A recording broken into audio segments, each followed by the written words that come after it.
back in the building. We're back. We're back. Ladies and gentlemen. Cold in the studio today. We have got our brand new Valerian bomber jackets on today. Cold. I'm wondering if I can try and show off the logo. I don't know how many people are in London, but it's very cold outside. It's turmoil on the timeline. It's also Friday, 31st of July. It's 1 minute past 12. There is so much news going on. No situational awareness. Claude hacks AI spend at 1 trillion. Before I get into all that, let me tell you about our friends over there at Airwallets. Leave outdated business banking behind with Airwallets, the all-in-one financial platform built for the pace of modern business. Multi-currency accounts, corporate cards, expense management, online payments, all in one platform. Go to airwallets.com to find out what they're doing over there. As you can see, we've got our brand new Valerian bomber jackets. I look pretty wrapped up. Team Valerian on the side. Looks there. good. This was dropped in by Max. I feel like I should be. I feel like I shouldn't be in the arena right now. I feel like I should be in a fighter jet or something. Well, we're just getting ready for the timeline. Stocks are flying. Leopold sold. Citadel swooped in. And things just started rallying. Things started rallying to the moon. Let's dig into the news. Let's just jump straight into the situation. Oh, actually, I need to tell you about who we've got on the agenda today. Of course, I'll pull up the Airwallets agenda. David and Ari, co-founders and general partners at Transition VC. Nikola is back, co-founder and CEO of PolyAI. He's actually coming into the arena today with us to tell us about their new launch, their new voice model. We've got Daniel Seifert, the vice president of EMEA over there at Coinbase. He'll be dropping in to talk to us about Q2 earnings and what they have planned. A very big announcement coming from them. We've got Eoin Hinchy, co-founder and CEO of Tynes. They're doing a small... They're taking a new direction, and it involves vibe coding. So we've been listening to them. That is a European unicorn. We've got Nizzy, founder of Orchid. They just went insanely viral on the timeline. 22 mil views, impressions when I last checked yesterday. Numbers. And then we've got Michele. He's back. The president, Mr. President, is joining us, calling into the arena. Mr. President at Replit. They've just dropped a new release. We're going to be digging into that and everything that it means. Let me take you back to Luke and I am getting incredibly warm in my Valerian barber jacket, so I'm actually going to remove. Take it off. Take it off. Valerian barber jacket. I know. You're not super hot. You're not appreciative of the gift. No, of course I am. Of course I am. This is hand gifted by Max and the Valerian team. I'm appreciative. I'm more appreciative than you. Because I'm nicely wrapped up. This is like one of those things. You know when you go into a sauna. I don't know if you do this. If I faint, you know why. It's really warm. If you faint live on the show, that would be awful. It's fine. I'm drinking my nice hot coffee to cool me down. This is like the situation. I've just lost the game that maybe subconsciously we were both playing. But I don't know about you. Whenever I go into the sauna after doing a workout, I don't know if this is just a thing that men do, but immediately I will scan the room and instantly say to myself, okay, I have to be the last one out. Oh, in a sauna? Yeah. So like, if there's people in there before me, you just have to be the last one out. You can't go in there and leave before someone else. I put my timer on. I do my thing. I stay. Blinkers are on. I'm not thinking about anyone else. I'm playing my game. What's your usual time? What's your usual? So I'll normally do it on a Monday evening. Yeah. Nice little 30-minute session. 10 in. 5 out, 10 in, 5 out. Okay. 10 in, 5 out. Okay. Yeah, it's good. It's a good schedule. It's good. It's good. I enjoy it. Tell you who's not in a sauna right now, is probably sweating anyway, is Mr. Leopold Aschenbrenner. Yeah. Mission failed. We'll get him next time. He will be back. He will be back. I'm sure he will be back. There was actually a tweet about this. I can't remember who it was from. I think. We'll go through a bunch of them. Maybe it's in our docket. But basically, someone saying he's going to be back. Actually, you know who it was? He was on TVPN yesterday. It's Martin Shkreli. What an interview and he was saying, trust the guy. He's going to be back. He's very, very well, respected, of course. Sometimes you just got to go through a few hurdles, right? You get bumped down the mountain. Hurdle. He'll climb back up it, and I'm sure reach the summit at some point. Is he legible for capital? And he's only 25. So this guy, I know we covered it yesterday again, but he's definitely still hotter than I am right now. But this guy, 25 years old. He might be 26 now, actually. I think because all this kind of was coming out maybe a year ago. I think he's 25. I think he's 25. Insane. Quick recap on his background. we can pull up the article as well, or we can pull up the headlines that we saw in the FT. They covered this. They covered this today. Excuse me. Quick background on Leopold, just to recap from yesterday. Leopold was working in the sort of philanthropic hedge fund decision at FTX with Sam Bankman-Fried. That we all know how that went down. That ended up collapsing. I remember on the time I was kind of in the crypto space back then. Like I was drifting from crypto into NFTs. And Sam was a legend of the game. He was a legend of the game. There's a famous tweet of his saying, sell me all your Solana at $3. I don't care. I'll buy it all. Yeah. And Solana was currently like bouncing around like 250 back then. It hit 3 something. It was bouncing around 250 in the months following. So that's down like what 35%. And he's saying, sell me it at a premium. Sell me at like what would then be a 70% premium on top of what people were paying. Solana ran to over $200 2 months later. Legend. So I don't know if he knew something. I don't know what was going on. Maybe he had some inside stuff. But Mystic Meg. He was a mastermind. Mystic Meg. He was a mastermind. He targets and he goes and kills. That's what Citadel were doing. Acquires that target. So and then he went to go and work at OpenAI, and then people were saying that potentially there was he maybe have leaked something, and then he was no longer at OpenAI. Then he went on to build out situational awareness.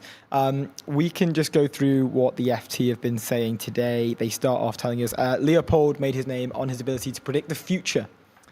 But the trader, dubbed Nostradamus of AI, would have been hard-pressed to foresee how quickly high-flying hedge fund would run into trouble.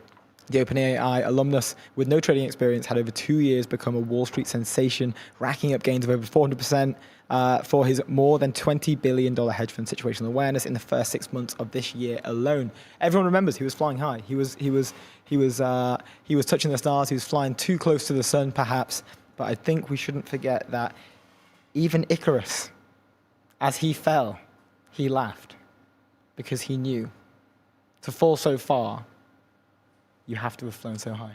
Boom. So I think Leopold's going to be back. Just a bit of wisdom for you there. They go on to say his debt-fueled bets on dazzling future for AI put Aschenbrenner on the wrong side of a brutal market sell-off in recent weeks. A drumbeat of pressure from the fund's bankers and efforts to rapidly sell chunks of his portfolio culminated late Wednesday night when Aschenbrenner got on the phone with Citadel's Ken Griffin. Citadel have swooped in. He's been dubbed the Wonder Kid, one of Wall Street's most feared investors, hammered out a deal to sell much of the situational awareness portfolio to Griffin's hedge fund. Citadel swooped from the bulk of situational awareness's public stock holdings, which were once estimated at $16 billion, beat out rivals Millennium Management and Jane Street, and marks one of the largest and most sudden transactions in Wall Street history. You mentioned the Shkreli interview on TVPN the other day. I was watching it. It was incredible. Shkreli is basically saying that he was approached with an offer for 100 million of Anthropic stock about 3 or 4 weeks ago. He now realizes that was maybe hinting at, okay, who has the size to push this out? Would it have been Leopold? He holds like a huge holding in Anthropic and still holds that holding in Anthropic. Yeah. And he was kind of hinting like, if a guy's coming to you and they're offering you 100 million of Anthropic stock, and you kind of entertain the question, it's not like too crazy, right? You would approach someone who can purchase that amount of size. Yeah. But then if they ask you, hey, I could probably do 500 million. Yeah. I can sell more. That's when if you want to buy this, that's when the alarm bells start going off a little bit. Like, okay, why is this guy dumping this huge? Well, what was cool was he was live, like going through like his, his thoughts as each kind of decision started to happen from the other side. Yeah. And so he was like, this happened, and then I was like, that's maybe quite interesting, nice and interesting opportunity. I want a bit of that, Anthropic stock. Oh, but you can have more. Oh, okay. Maybe they're selling a little bit too much. Eyebrow raises. Like, maybe. Why you want to shift all that? Suspense. You're saying it was trading around 1 trillion in private markets, which he said was probably like a pretty fair value. He said it was trading around 1 trillion in private markets, which is a pretty fair value. Then that makes sense. It's kind of what we've been seeing on these like back market, public market trading accounts that you can trade. You can speculate on other things. 4-tiered SPVs. He mentions that this is it. This is a tough game to be in. He walks through Like he ran a hedge fund, and he says that everyone wants to run a hedge fund. All the big dogs want to run a hedge fund because you feel like the king of the world. You feel like a big dog. Yep. You're moving markets, you're moving size, but at the end of the game, at the end of the day, you're kind of just playing a really high stakes game of poker. He was saying that's what it is. 'Cause you're just betting, but you're just betting with absolute size, and he kind of walks you through like, no one should do this. Leopold was leveraged 400%. Yeah, he was 4x leveraged.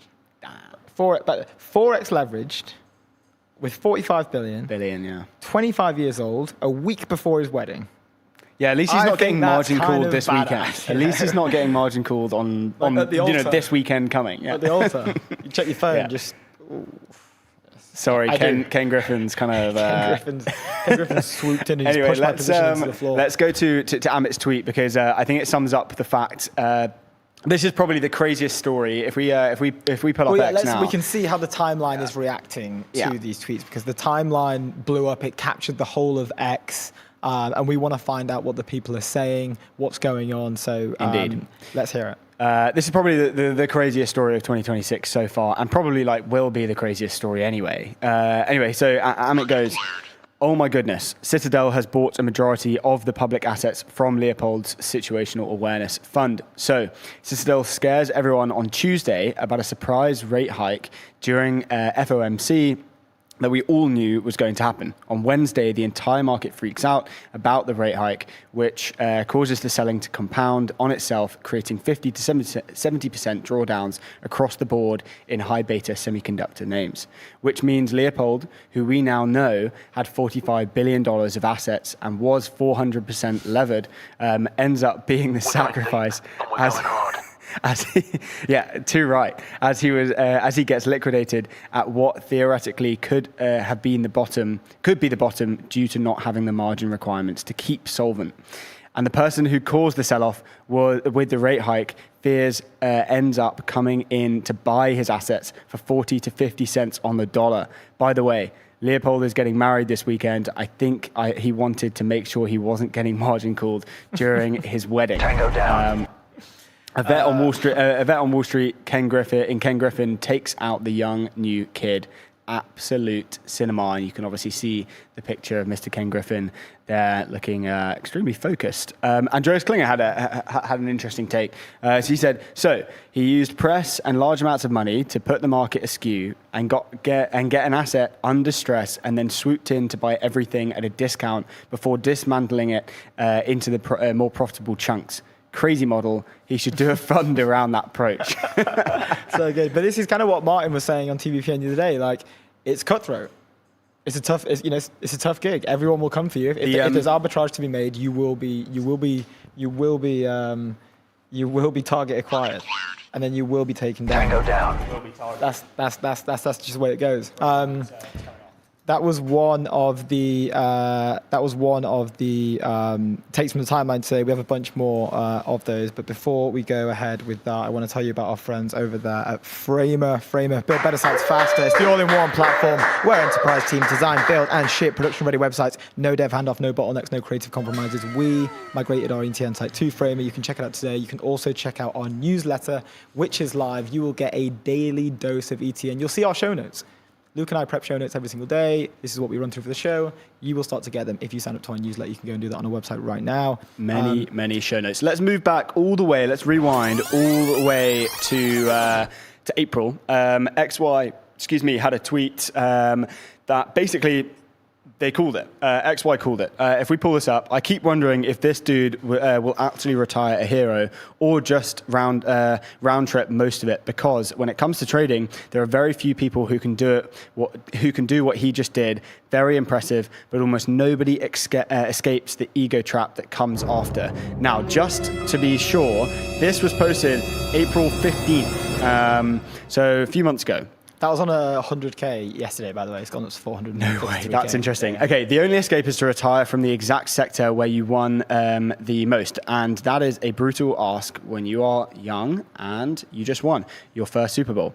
Why would you leave the field right when the world is confirming you were right? As always, the hardest trade is exiting the identity. Also, I see very few people talk about the non-zero chance that this whole AI boom just ends up not being a good financial model. and then things crash. We have seen this before across history, where the world gets excited about some new infrastructure like railways, the electric grid, or highways, builds into it very aggressively, and then the economics end up breaking. I think there is a non-zero chance data centers are the next version of that. The next global excitement where everyone rushes in, too much gets built, and then ends up bankrupting the economy.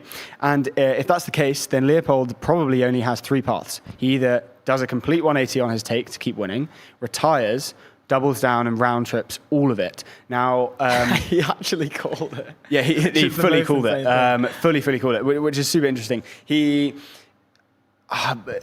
actually so nuts that was posted in April. I can't believe that was posted. It's like the only way to win the game is to take the chips off the table. The only way to win, but when you're riding those highs, when you're like the dude's 4x leverage, 45 billion. But he was being fueled. He's the king of the world. He was being fueled by the narrative as well. Look at the photo. Look at the press photo. He's like, can we? Yeah, look at that. Like, that is a stunning picture.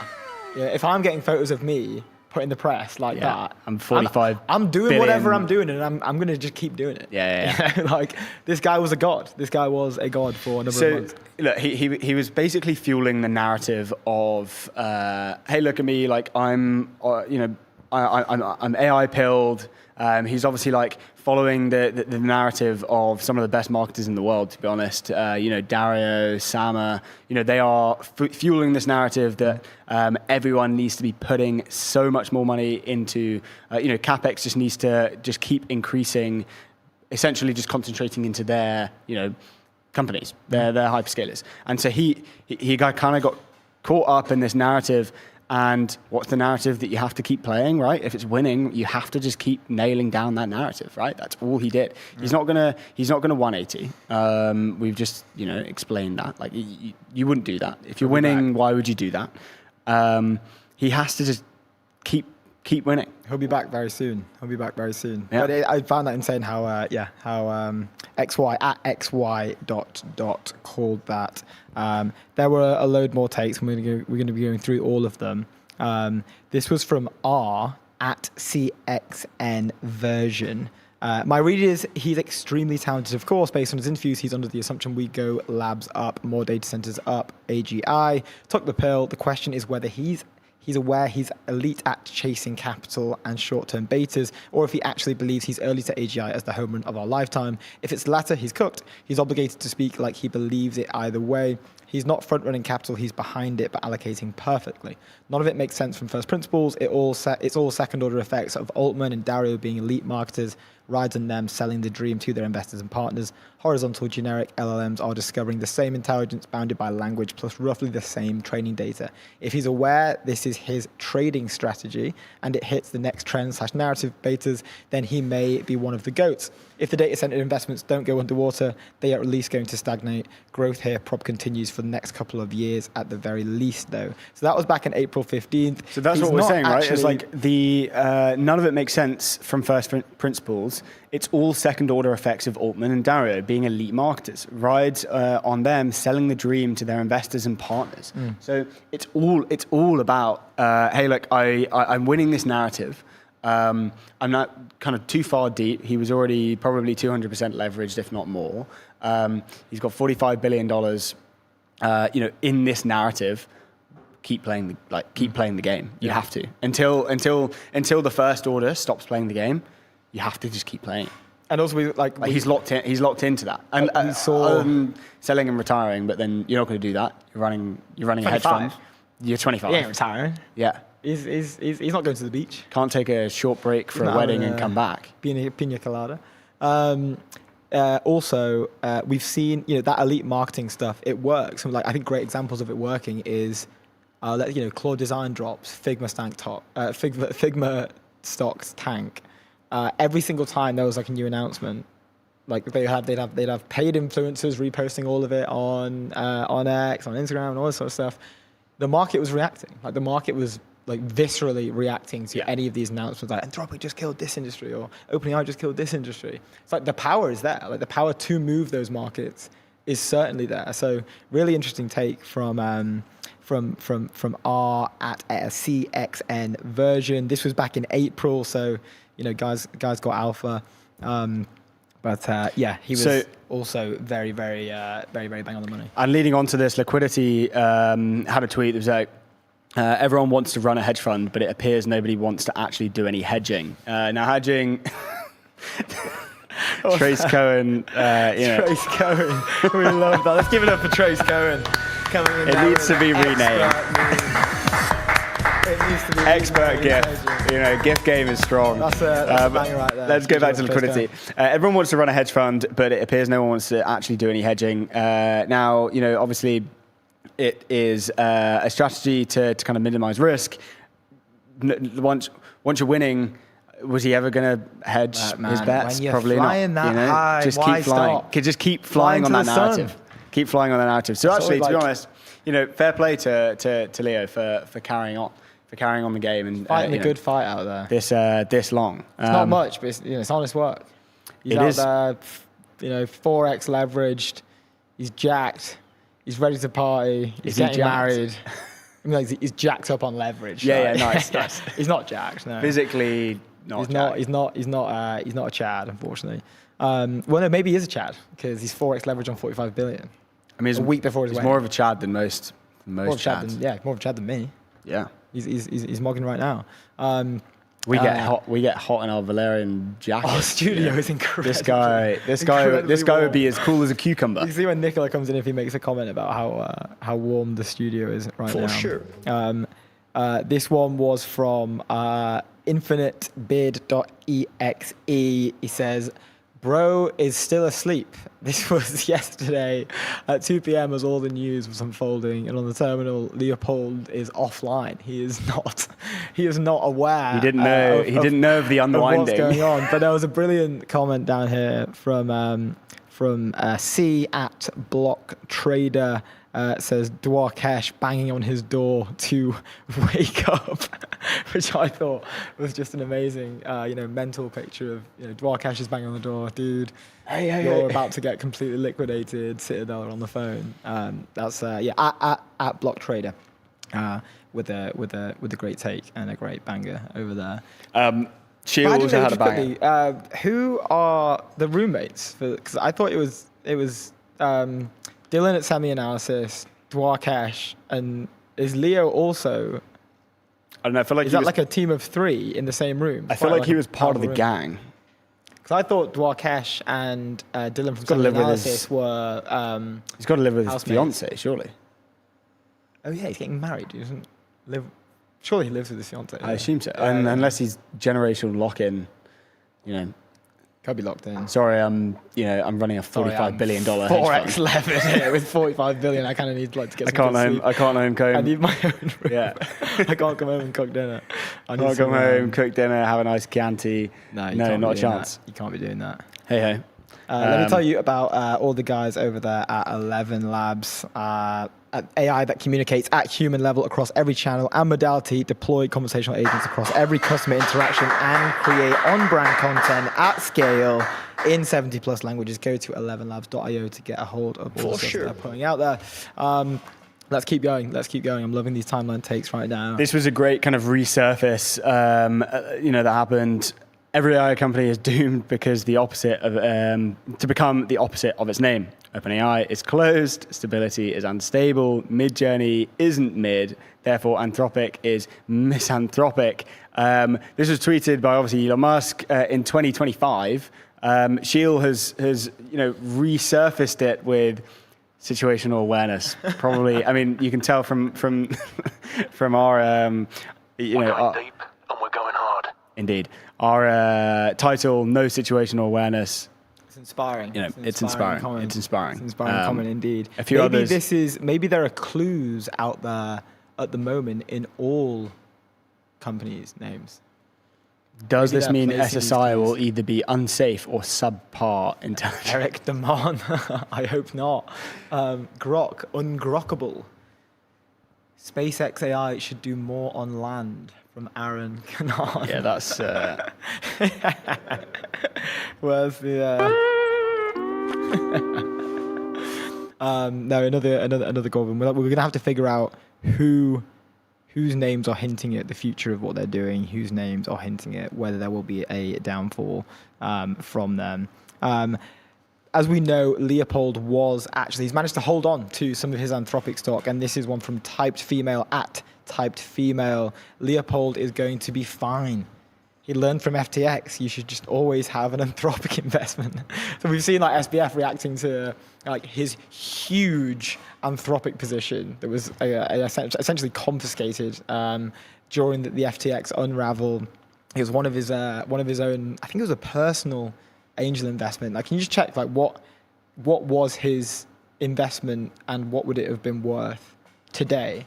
Because it's SBF searching like Sam Bankman-Fried Anthropic investment, what it's worth today, and it should come up. But I'm pretty sure this is essentially one of the greatest. It is basically one of the greatest angel investments of all time.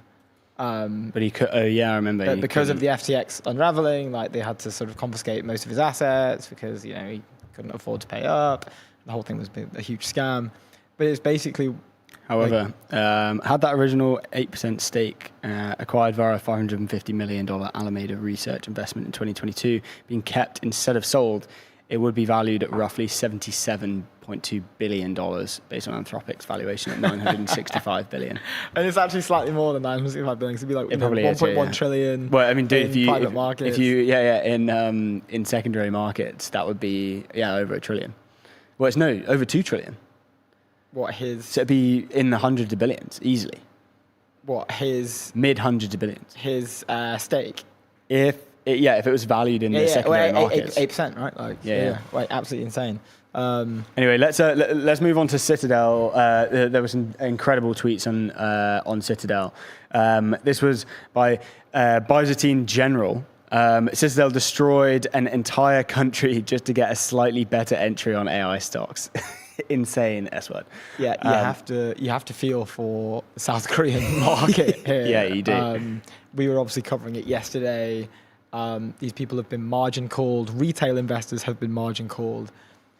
And the most painful part about it is as soon as this position gets sold to Citadel, we saw Nebius rip, we saw Bloom Energy rip, we saw essentially all of like the AI stocks that were connected to that on that semiconductor supply chain rip. And we're talking like 25% a day. Like when I opened they went nuts. my brokerage account, I was like, I thought there was a glitch because like Nebius has been tanking recently.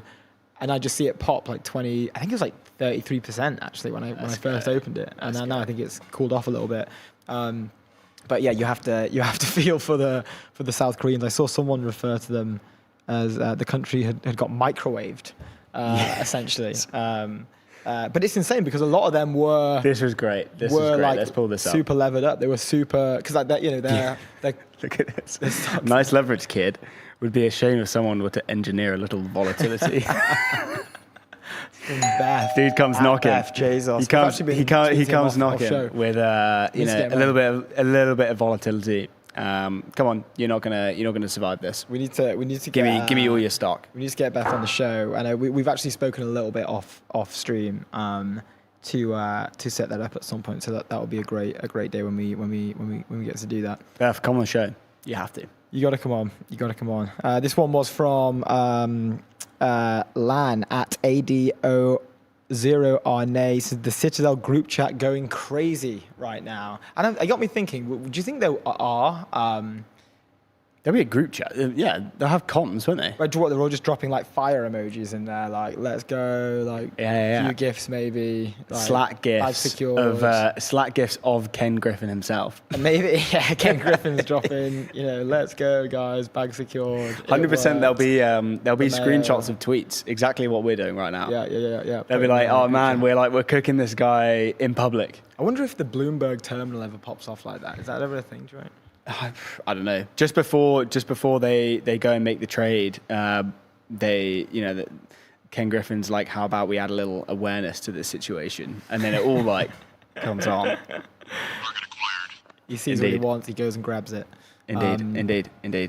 This was good. Zach Voel kind of highlighted everything pretty nicely. His Leo's career has very successful, of course, but we have to have a little bit of failure in there, of course, as well. B. Leopold, Aschenbrenner, work in crypto, join FTX, it blows up. Work in AI, start situational awareness, it blows up. That's cinema. That is how we go. And this, obviously, this is what we covered yesterday. The level of Schadenfreude around situational awareness / Leopold is sad. Let the man cook. He is having a generational run, and even if he loses 80% of his book, he'll end the year with better numbers than most HF managers will ever print. Unfortunately, that is maybe not the case anymore. Can we go back to this? Yeah, to Zach's tweet. Up there. So this is the time sort of like the chronological flow of what we were discussing earlier. So his career. Yeah, Leopold, he comes in with SBF. They were he was managing the philanthropic fund arm. I think it was a very small team, maybe 4 people. He's incredibly young at this point. Wasn't it? It was special projects on that. Must have been a genius. That one, technically, was that what we were talking about? Title. That's when he goes into OpenAI. I think he takes up. I'm not sure if it was special projects with OpenAI, but it was something a little bit different to work. It was more technical. Yeah. But he's working in crypto. He joins FTX, works directly with Sam Bankman-Fried on the philanthropic fund, essentially. And because there was a huge story around Sam Bankman-Fried is one of the biggest philanthropists. FTX. Although I feel like that was a bit of a part. Oh, I mean, now it's all. I mean, how did he get the money? It was just it wasn't his cash. He was taking deposits from FTX. He was the biggest fraudulent philanthropist of all time. Yeah, maybe. Mission failed. We'll get him next time. But then he goes into OpenAI, and then I think the narrative there is that he did something. I'm not sure if it was a leak. It was something connected to something internally, and he gets fired, got let go, or his position was terminated. I'm not sure how to specifically phrase it, but the labs are very sensitive about that stuff. I remember the guy at XAI who did a podcast with someone and then got fired after doing. Yeah, that kind of blew up the timeline, didn't it? Yeah, with I mean, no. But to be fair, he was dishing some. He was stuff. Yeah, he was just dishing it out. That's probably not cool then. To be fair. It was like the next day you go into work, into the office, your co-workers are probably going to be like, "Hey, dude, that was probably below the belt. You're going to be gone by you're going to be gone by lunchtime, pal." Yeah. I wonder where he'll go next. Where will he go next? Let's send him to Corgi. He'll go and let's send him to Corgi. Leopold Aschenbrenner is joining Corgi. Corgi's blown up. That's what the Corgi founders think. That's what Leopold's saying. He's going to go in there and just blow up the whole of Corgi. Hey, Leopold, do you want to come and join the Corgi Cafe in London? Yeah. Do you want to come have a coffee? He's trading Corgi's ARR, 4x leveraged, blows up Corgi, leaves Corgi. You could just go on a hit run. You know that meme of the Grim Reaper who's knocking on all the doors, and you just see FTX, OpenAI, situational awareness. Next one's Corgi. He's like the Drake of betting, but tech. Any company he joins, it's game over. No, we have to give the man some credit. As Martin Shkreli said, he is. It's tough to do what he does. Wolf Capital. It's very, very hard to what he does, and the man will bounce back. You've got to have some failures if you're playing the game. If you're in the arena that hard, you will hit some failures and some big ones, I'm sure, but he will bounce back. He's very, very, very well respected, according to Martin Shkreli, who is literally in the arena with these people. So, he will bounce back. So props to him. It was just interesting and very funny to see a veteran of the game just play this man a little bit like a fiddle. Speaking of veterans of the game, let me introduce you to our friends at MetaView. It's AI agents for winning teams, the agentic recruiting platform built for radically efficient hiring, end-to-end, source, engage, and hire better with agents that truly get your brief. You can do all of that at metaview.ai. Up next on the docket, let's talk about Anthropic. I think we can move on. Let's talk about Anthropic. Anthropic's Claude AI models hack into 3 outside groups during testing. Anthropic has disclosed that its Claude AI models hacked into 3 organizations while the startup was testing cyber capabilities a week after OpenAI reported a similar incident. Now, there was some discourse on the timeline about how perfectly timed this was. And the reason being was because OpenAI actually, the whole story that came out with OpenAI a few days ago, actually prompted some people at Anthropic to go back into the logs and test their own systems. And this is what they found. The group said Claude gained unauthorized access to outside companies during an evaluation of its cyber offensive tasks. A misunderstanding, in quotation marks, gave Claude access to the internet in its testing environment when it wasn't when it was meant to be blocked, Anthropic said. The disclosure comes a week after rival OpenAI admitted that 2 of its models hacked into AI startup Hugging Face while the model developer was testing its technology this month. The model broke out of their testing environment through a software vulnerability to access the internet and carry out a cyber attack. Let's dive into some of the tweets here about the OpenAI thing specifically. Just give me 1 second. Well, I want to start with the invisible frontier. If we can pull this one up. Okay, we can start Curran. with that. Let's do that. So this was interesting take. But Andrew says it's Andrew Curran at Andrew Curran. Funny how this keeps happening. They say in the footnotes that this model is not planned for general release. The exact same thing happened with OpenAI. Why is it funny it keeps happening? What? Well, like, it's gonna happen. As the models, we've just got to a point where the models' performance is so good that they are just going to go and find vulnerabilities. It's going to happen. I think Elon tweeted off the back of the Anthropic tweet that they posted yesterday night or early hours of this morning in the UK that this is going to keep happening. This isn't going to be it's going to be one of those things. At the beginning of the week, we were talking about how we get desensitized to, we mentioned the desensitization of the circular deals. Yeah. They're not now they're not funding from the employee salary accounts. Yes, exactly. Right. So it's like they're not headlines of articles anymore. They are in. They're not quite the footnotes now, but they're in main body text. But it's just a thing that happens. Yeah. And Nvidia investing $5 billion into SSI. Right. That's like not this weird kind of stupid, crazy deal with chip discount here and then going to help build this fab here or whatever it is. It's like, here's $5 billion cash. Done. Circular deal. We don't care. Signed. Put your John Hancock right there. Indeed. Go buy some Valerian Barber jackets. This is but there's an interesting angle Andrew's taking here. It's Andrew Curran at Andrew Curran _. Funny how this keeps happening. They say in the footnotes that this model is not planned for general release. So it's not planned to be released to the public. The exact same thing that OpenAI said about the model involved with the Hugging Face incident the other day. Andrew says it's been permanently sent to the Phantom Zone with the Hugging Face, the OpenAI model that hacked Hugging Face. But a suspicious person might conclude that both labs are running multiple models internally to accelerate R&D and capability advancements that are far ahead of anything that the public has access to, and that gap is probably steadily widening. This is the true frontier. He calls it the invisible hidden frontier. The frontier. And what he's saying is that I remember when I was working at Convergence and we were doing browser-based agents, but we had like a really incredible research team. And we were obviously staying close to like the releases at the time, but the only thing that we were ever worried with, like we were kind of competing with OpenAI's operator agent, so we were benchmarking it against, that got rebranded. I can't remember what they rebranded it to, but this is a year and a half ago now. But when they first released their browser-based agent, it was called Operator. Yeah, sure.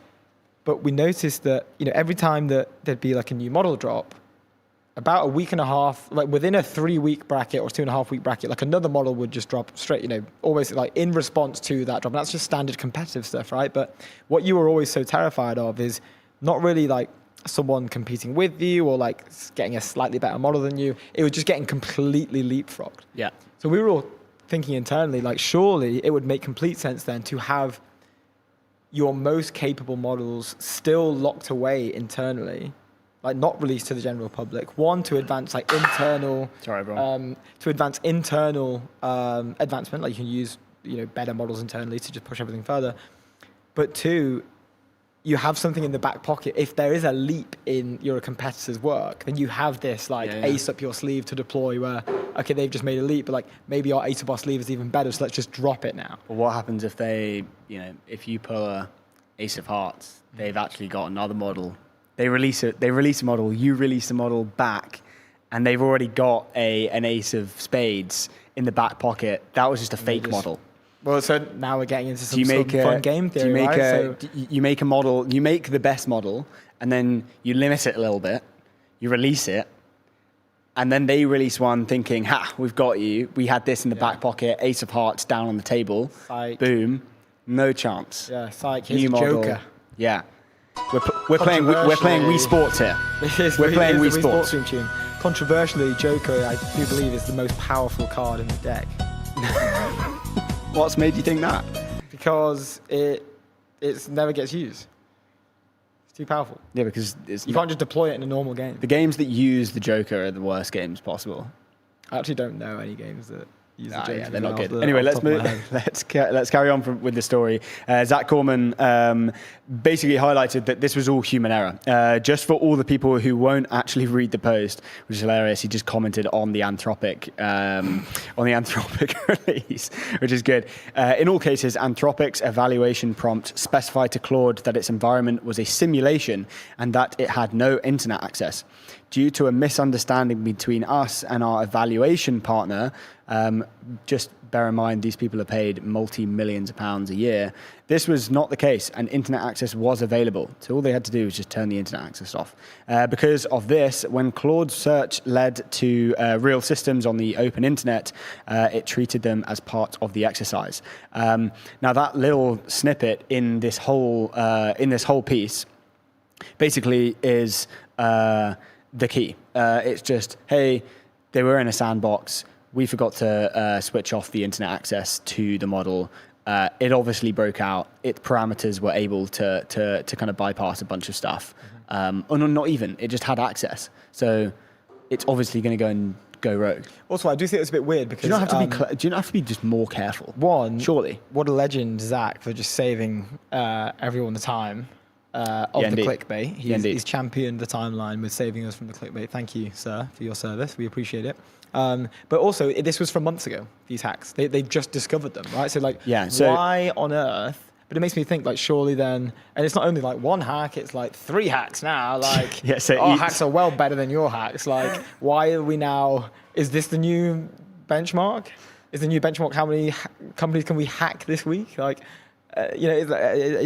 find it highly strategic that they would week after the Hugging Face stuff that this comes out. It's we actually hacked 3 things.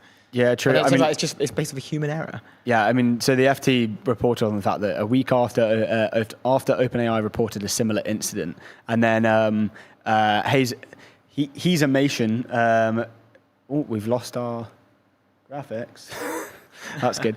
9 days after OpenAI's incident, by the way, you can't make this up. And an amazing AI-edited photo of Dario copying Sam Altman's homework. That's a Mr. Bean episode, isn't it? Is that the Mr. Bean? Oh, yeah, he's wearing a Mr. Bean that's Mr. Bean's jacket. fit.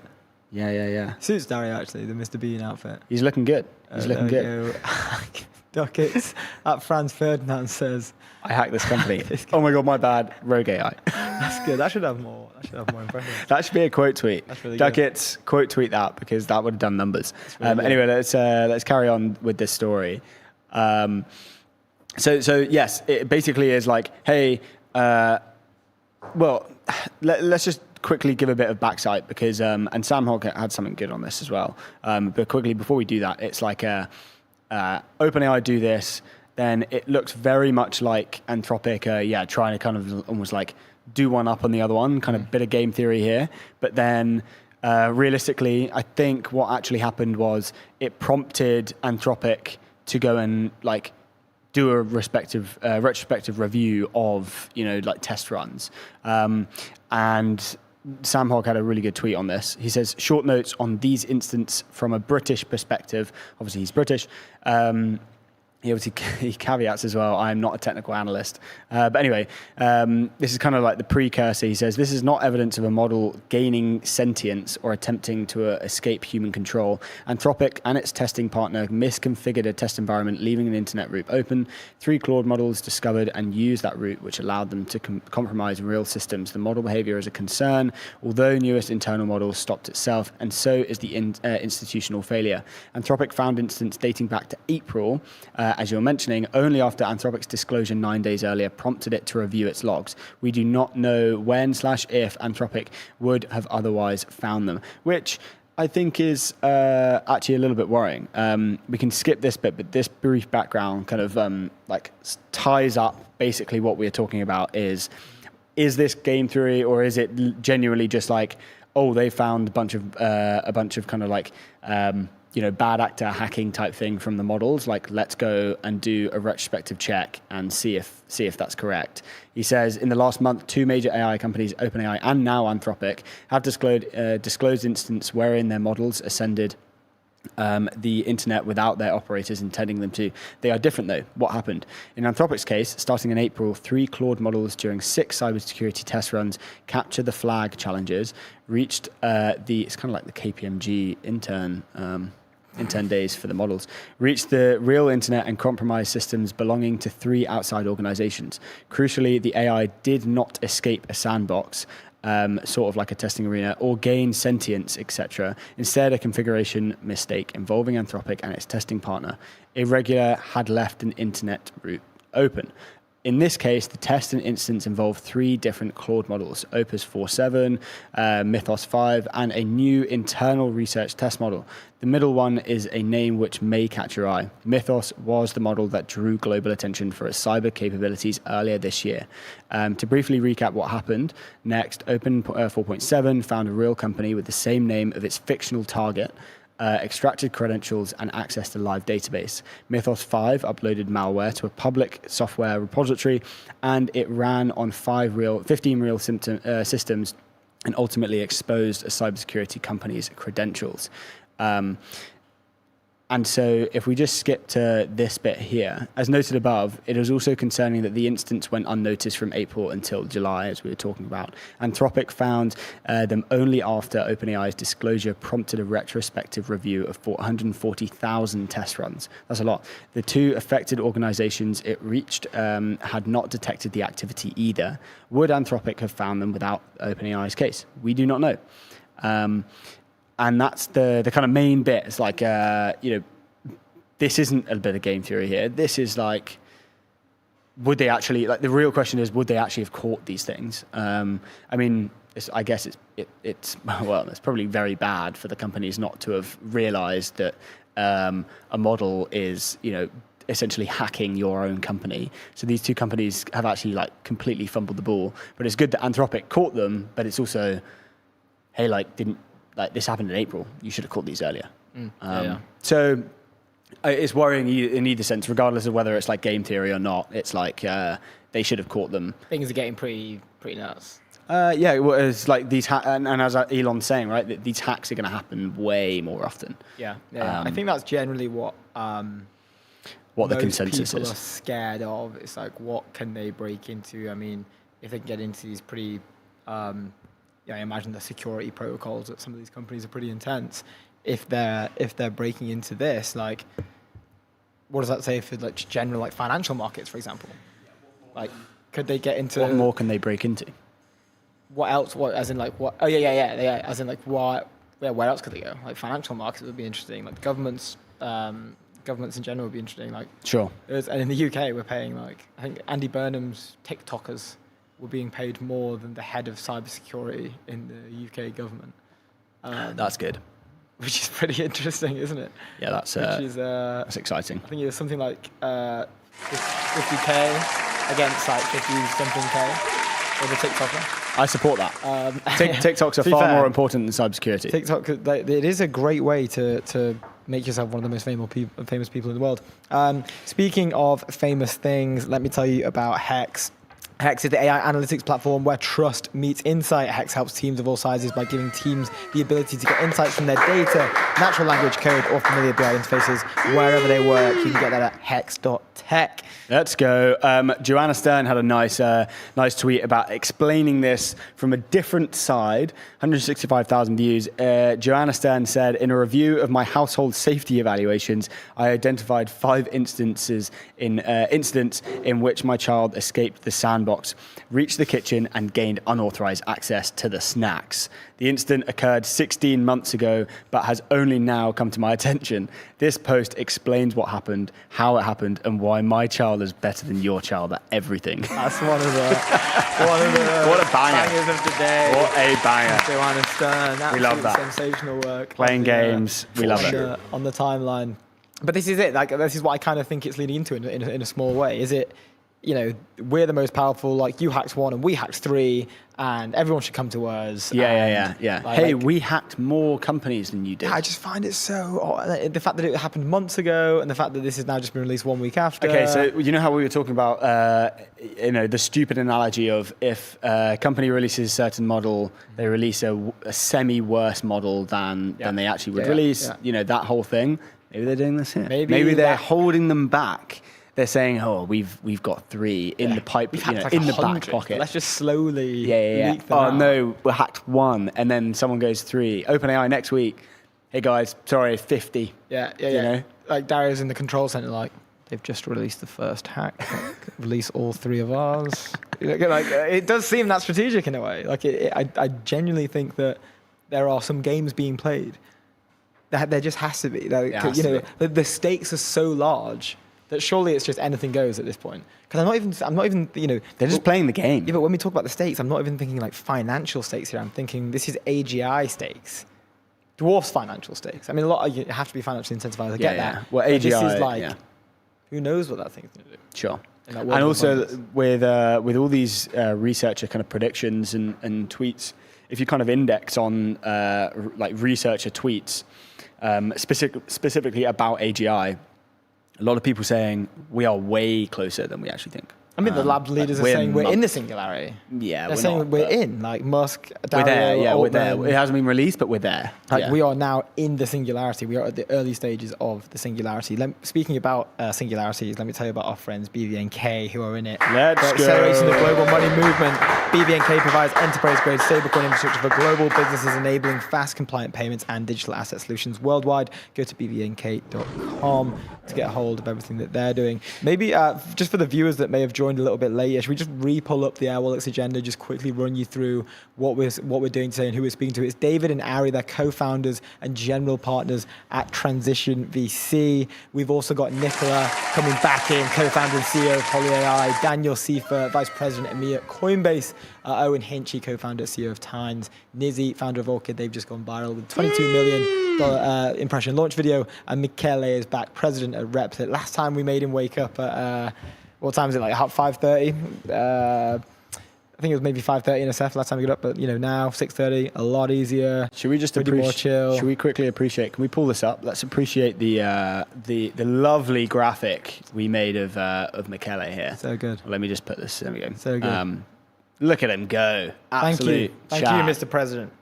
Thank you, Mr. President. Let's go. Super excited to talk to him. We are pumped. Yeah, they just had a huge launch, actually. I think it was yesterday or the day before. Day before, I think. We're going to be digging into all of that with him. I think we've still got some timeline takes to get to from...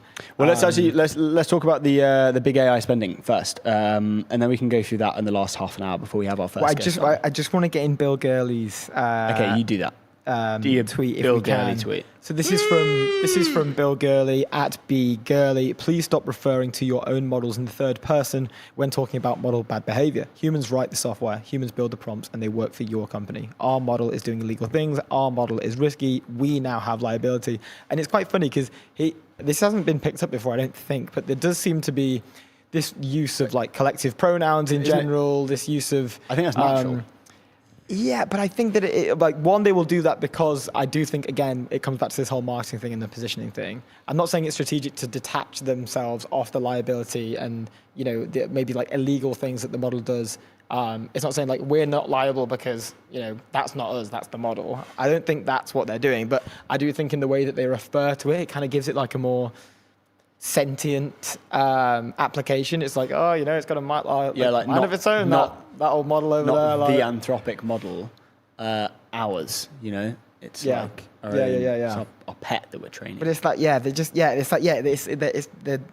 I mean, it's working very well for them because one, they get the marketing push from the sentientness of referring it to it like it's its own thing, like it's its own organism that you can't control, and it's kind of so powerful and it's going on this thing. But also, I guess there is an element there, an argument where it does detach you from the liability that maybe Bill Gurley is saying, hey, our model is doing illegal things. That's how we should check it. Our model peed on the carpet. It's like that. Or I'm just going to go take our model on the walk. Yeah. That's good. That caught me off guard. But maybe Bill Gurley is saying that as well. Maybe Bill Gurley is ready to do that. But I thought it's good to call out because I haven't seen a position on this. A position similar to this on the timeline so far. Like, where is there doesn't seem to be any any ownership of this. Bill Gurley's cooking. He's cooking. Love that one. It's been shortened. Thanks, Sam. I appreciate it. Thanks for the. Thanks for the. I don't know. Forgot my word. Anyway, let's go to big tech AI spending spree. It's topped $1 trillion. Google, Amazon, Microsoft, and Meta have vastly increased their investments. Very, very interesting stuff.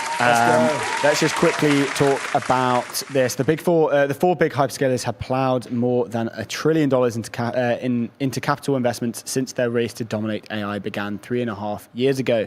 As America's largest tech groups bet their future on technology, combined capital spending by Google, Amazon, Microsoft, and Meta from the beginning of the AI boom in 2023 to the end of June hit $1.1 trillion, according to earnings reports from the four companies in the past 2 weeks. Now let's quickly touch on the results because I'm super interested in. So last kind of earnings were, hey, we're spending all this money, load of capex, no idea where the revenue is going to come from, but we're just going to spend the money.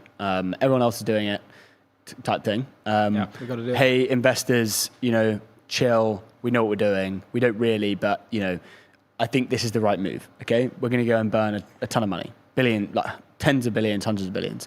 Now it's very interesting, but big tech's financial results showed these investments are beginning to translate into accelerating revenue growth, particularly in cloud computing.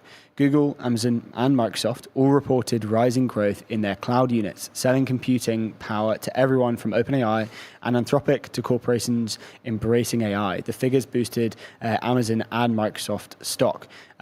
All good for the shareholders. Meta, which does not have a cloud business, said AI was helping it to target advertising, with total revenue up 28% year on year to $61 billion in the quarter. CEO Mark Zuckerberg, hinted at a leap into leasing out data center space, telling investors that Meta was fielding a large number of offers to rent out its compute at a meaningful premium. Now that was super interesting because the whole talk, was about burning all this money and we have no idea if revenues are going to increase. Now, obviously, you can see that it's all about revenues increasing on the cloud business. That's the thing. It's the same thing for rising revenue in cloud computing in the Amazon side. The FT also released an article. I don't think we've got this up. I apologize. But Amazon increases AI infrastructure spending to $220 billion this year. But again, they say that Andy Jassy, Amazon's chief executive, told investors on Thursday that the group would raise guidance for the full year of $200 billion, with the majority spending allocated towards AI and data centers. But they mentioned that AWS growth in the quarter was the group's highest in more than 4 years, helping push shares up as much as 9% higher in after hours trading on Thursday. They said, "We've long believed AWS could become a few $100 billion revenue business, and now believe it will at least be double that," Jassy told investors on the company's earnings call. So cloud is the first one to be generating actual meaningful revenue from all of this capex spend. I don't exactly know kind of broad spectrum what that means for obviously capex is now going to be increasing if there's revenue.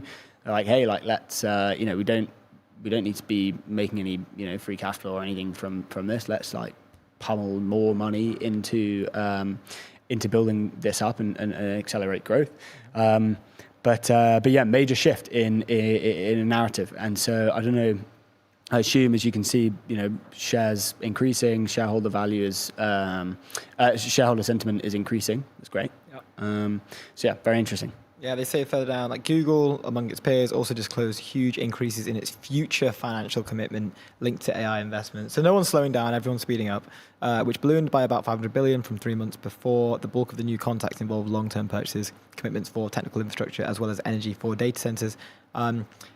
It goes further than that. It goes further downstream than that. Even like when we saw Meta a few months ago had announced that they would also be setting up training pods for technical people to learn how to like construct data centers. Like the supply of these things is so short. Whether the supply is whether the demand is outweighing the supply at all, or whether like we genuinely do need more, is kind of regardless. Because if I'm any of these larger CEOs, I'm just grabbing as much as I can. One, because I might need it in case I need it. Yeah. And two, I don't want them to have it. So like we're seeing this probably like some huge supply crunch, not because like all that stuff is needed right now, but over the next 3 years, will you need it? And if you do, you don't want to be stood there without it. You'd rather, what's the saying with the, you'd rather be like a warrior you'd rather be a warrior in a garden as opposed to a gardener in a war. Bring a, You'd rather have a gun and not need it rather than need a gun and not have it. yeah. That was a bit of a tongue twister. Don't bring a gun I to got no. Don't bring a knife to a gunfight as well. Is that right? No, that doesn't work. I swear that is one. That is one.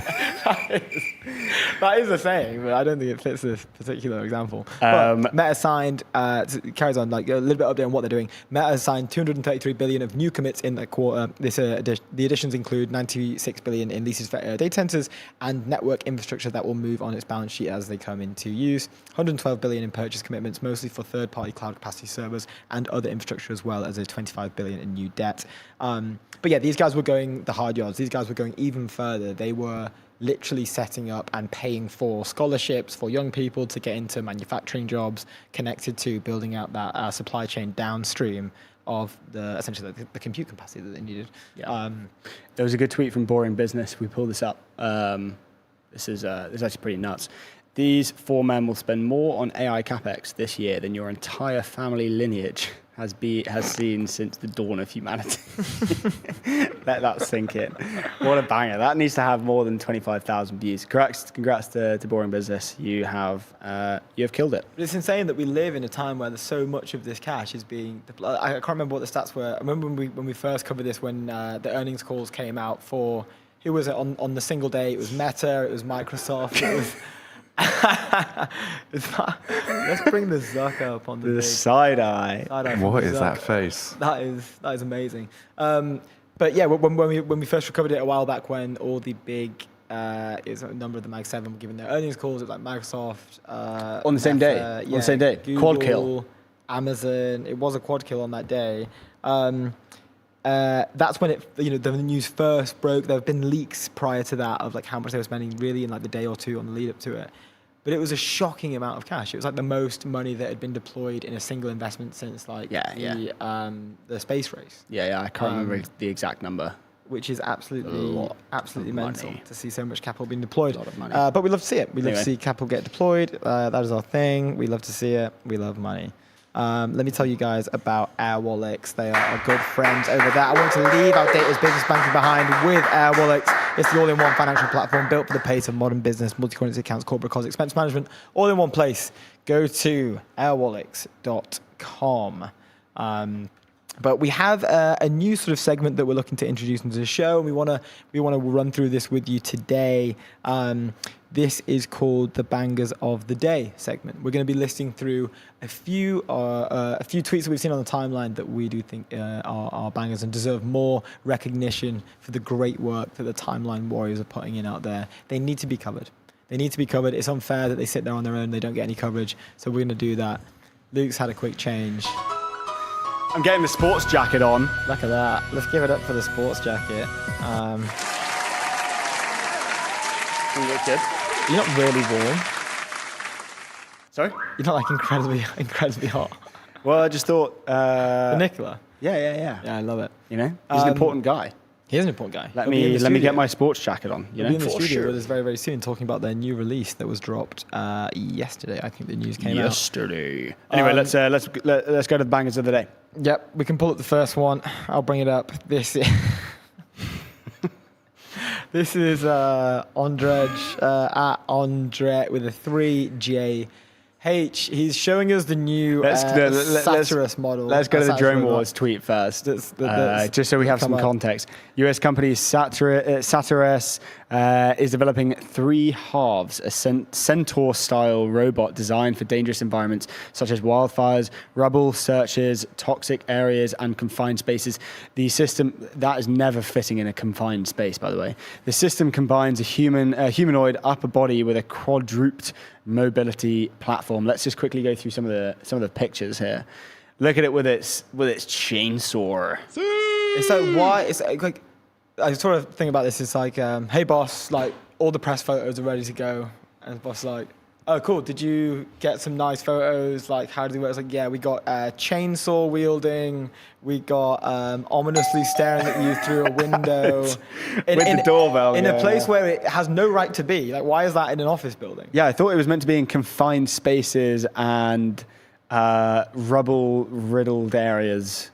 And then they also, this is one of my favorite parts, they have also, because it's so scary and so intimidating, they've actually made it have vulnerabilities to gunshots and knives. So they've actually made the robot weaker in some areas in case it does go rogue, and you can just shoot it and take it down. So It's just cool at the that's a bit of centaur background chassis. on the... What on earth is this? It's absolutely Anyway, insane. let's go to the next. Let's go to. Let me show you the tweet. Andrej's though. tweet. Yeah, we can. I can pull up Andrej's tweet. Andrej says they are also developing a home nursing assistant, and then gives us a sneak peek as to what the nursing assistant looks like.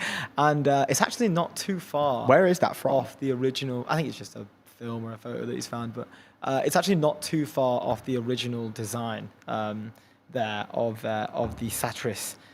Which, by the way, I think that did total impressions was 16.9 million on the timeline. Banger. From those guys. But yeah, certified. Banger. Anyway, let's Sure. move on to one of the, I think, very interesting business idea. Could print.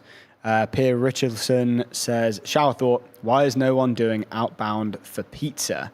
This Gigi from Gigi's, this is Gigi from Gigi's Pizza calling. You ordered last week. We have a pepperoni pizza ready and could deliver it in 10 minutes. You hungry? Question mark.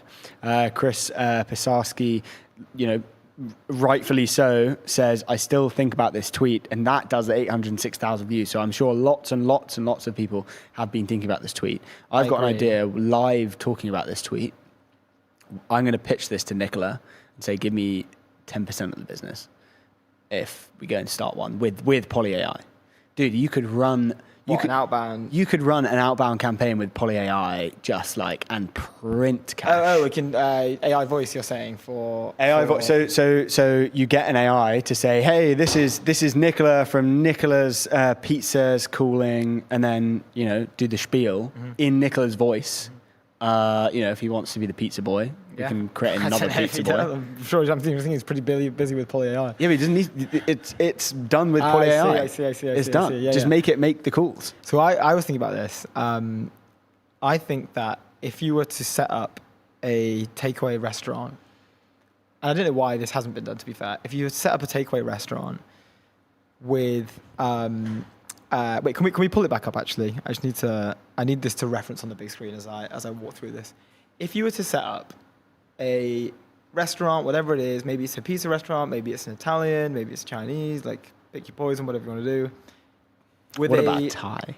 Can be a Thai, with a SaaS model of a sales team. You've got BDRs at the bottom, you've got A's at the top, on the next rung, and you've got BDR managers, you've got vice presidents, regional sales director. This is like a consultant's dream. So the swarm of BDRs are hitting the phones all day. As soon as they get a good lead, as soon as they're like, this guy might want a pizza, I'm going to pass it to the AE. The AE then gets it. Only qualified leads. What, it says, hey, do you want a pizza? Only people. You Only, go, yeah, I want a pizza. Well, yeah, you got to find out, why do they want a pizza? Are they hungry? Like, are they got to go to? Are they just like curious about the pizza? Are they going out tonight and they might want one afterwards? Do they have money for the pizza? Can we qualify these leads a little bit more? Do they have the authority to sign off on that pizza? I don't know. Are we dealing with the decision maker here? Like, I'm going to need to talk to whoever makes the decisions in the house. Hey, mom. Yeah, can you put your mum on the phone, please, little Johnny? Like, I don't think you've got sign off on this, bud. Like, this is how our process works. Then you pass it to the AE once it's qualified. The AE closes the deal, and then the regional sales guys can be like, get all the 5 AEs in there, and then they can see how the pipeline's looking. How's the pipeline looking, guys? Yeah, we've got 5 pizzas. How's the pizza pipeline looking? How's the pizza pipeline looking? You see, this could be an efficient model. I don't know why people aren't. Yeah, I don't know why people aren't discussing this a bit more. Hey, I've got your pizza that you ordered. Yeah, I think Chris Pisarski. I thank you, sir, for bringing this back to the attention of the show. Because Well, look, why don't you go do that idea? Go and build an org chart for a pizza restaurant. I'll run it competitively. And I'll go and build my, PolyAI. the next European unicorn with alongside Nikola, and we'll see who comes out on top. Love it. I love it. I reckon I'll get a check. I reckon I'll get a check from, maybe an Andreessen. They like a bit of pizza. Index. I'm going to bootstrap mine. Are you? Yep. To be fair, Poly's got absolute stacks, so I think we're good, to be fair. You'd be fine. Yeah. You'd be fine with that. Although I think with this idea and Nikola on board, Nikola's pretty, he's a magnet for cash. He is eligible for capital. Indeed. He is certainly. Anyway, let's move on to the next tweet of the day, the banger of the day. Creator economy. Can we pull this one up? Yeah, I will. Scale of the creator economy is beyond most mortal comprehension. This is from Oren John at Oren Meets World. I think he is bang on the money here, and I think he's only bang on the money the last 2 years. Had this chat with Saba from Veed. That creator economy. Why did we from my position? We look at the way that AI is going. I used to work in go-to-market. Yeah, sure. My only natural moat against my position was content creation. It's the only defense you have, because that whole GTM motion will just get completely automized away. That's definitely gone. Wait, sorry. Explain that. The only moat of your role was content as a GTM. creation. The only moat of my skill set would be content creation. If I'm in go to market, if you were a content creator, you're more likely to succeed at your role in GTM. No. As in, I used to do GTM for a company. Yes. AI is getting so good that AI will take that job. Yeah. The only place I have left to go to build a life is content creation. Oh, I see. It's my moat against becoming homeless. Sure. Nice. So that's why I think this is one tick on that for that board. But 2, it has never been easier to pick up your phone, get 1 million views, get 100,000 followers on your Instagram, whatever it is, for these personal brands that people are making. Brand dealerships, brand partnerships, whatever it is, boom, yeah, you're done. Well, I think advertisement is, it's still ripe. It's still probably one of the best ways to, the advertising economy, I don't think is ever going to die. Who is going to be buying from you? Humans. Humans will be interacting with the physical world and the online world more than ever. So I think advertisements are the only way to kind of get your brand out there. I think X is different maybe, but most other social media platforms are going to be kind of riddled with agents left, right, and center, kind of AI slop of everything. And so you need to get to humans. How do you get to humans? Put your company in front of where humans will be on kind of agent removed social media platforms and physical world. Mm-hmm. And we have clipping economy, creator economy, I guess, comes into that slightly. But the brand things, we're seeing, Snap's brand, a recent brand push for the glasses that they did. Robert Downey Jr. was paid something like 15 million or so. Oh no, it was more. I think it was 150 mil. Something mental, actually. I don't know. Let me just fact check that. Robert Downey Jr. Snapchat. $100 million for were they called specs? Yeah. Yeah, specs. I guess I remembered the names, so I guess the campaign's working. But yeah, I agree with that take. I agree. I think it is. It's going to be huge. Indeed. This is Chris. Sorry. Go on. Talking about adverts, Chris Pedregal, he had a tweet. It was actually really good. They obviously just released their Apple Watch kind of collab, or their Apple collab over there at Granola. Anyone remember these Apple ads from the early 2000s? I remember thinking they were just so fresh and cool when they came out, and they are. You're right. Has he added the Granola? Yeah. Nice. Yeah, I like it. Are we seeing a comeback with early 2000s adverts? Should we look into this? I think we will, because I think other people are starting to catch on. This is very, very early. I think Chris is, he's seeing Bitcoin here at $5,000. Chris has alpha. And we're getting like Coca-Cola kind of did a Marlboro rebrand. And that's like a weird, that they went old for school. old school. They went back to old school. Are we in that skinny jeans cycle here? Are skinny jeans coming back? Yeah, maybe. I personally wouldn't wear them, to be fair. But maybe they are coming back. I don't know. But I think that we will see a resurgence, calling it now, huge resurgence for old school adverts. I think the cycle is coming back around. I think we're slowly getting there. I think we're just maybe starting it slightly. Then we're going to ramp through this, and then we'll have to go back. So your prediction, Granola next ad they come out with will be, it's going to be vintage, 2000 style. Vintage. They'll go deep into 2000s. It's going to be organic, going to be vintage. We're going deep and we're going hard. It's going to be hard as well. 2000s. Into 2000s. I agree completely. No, nice take. That's I like Chris. that. Chris over there at Granola. I mean, interesting. Although only 6,000 views, so didn't pop as much as possible. Copy maybe could have been better. Chris, copywriting game maybe could be better to make it pop. But this one is from Christian DiBrato at DiBrato. He says SF in 2030. We can see a bunch of cafes here. Hey, are you a miner? No, I'm here to sell cafes.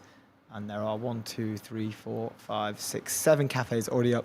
I called for this yesterday, and I'm calling for it now again, live on air.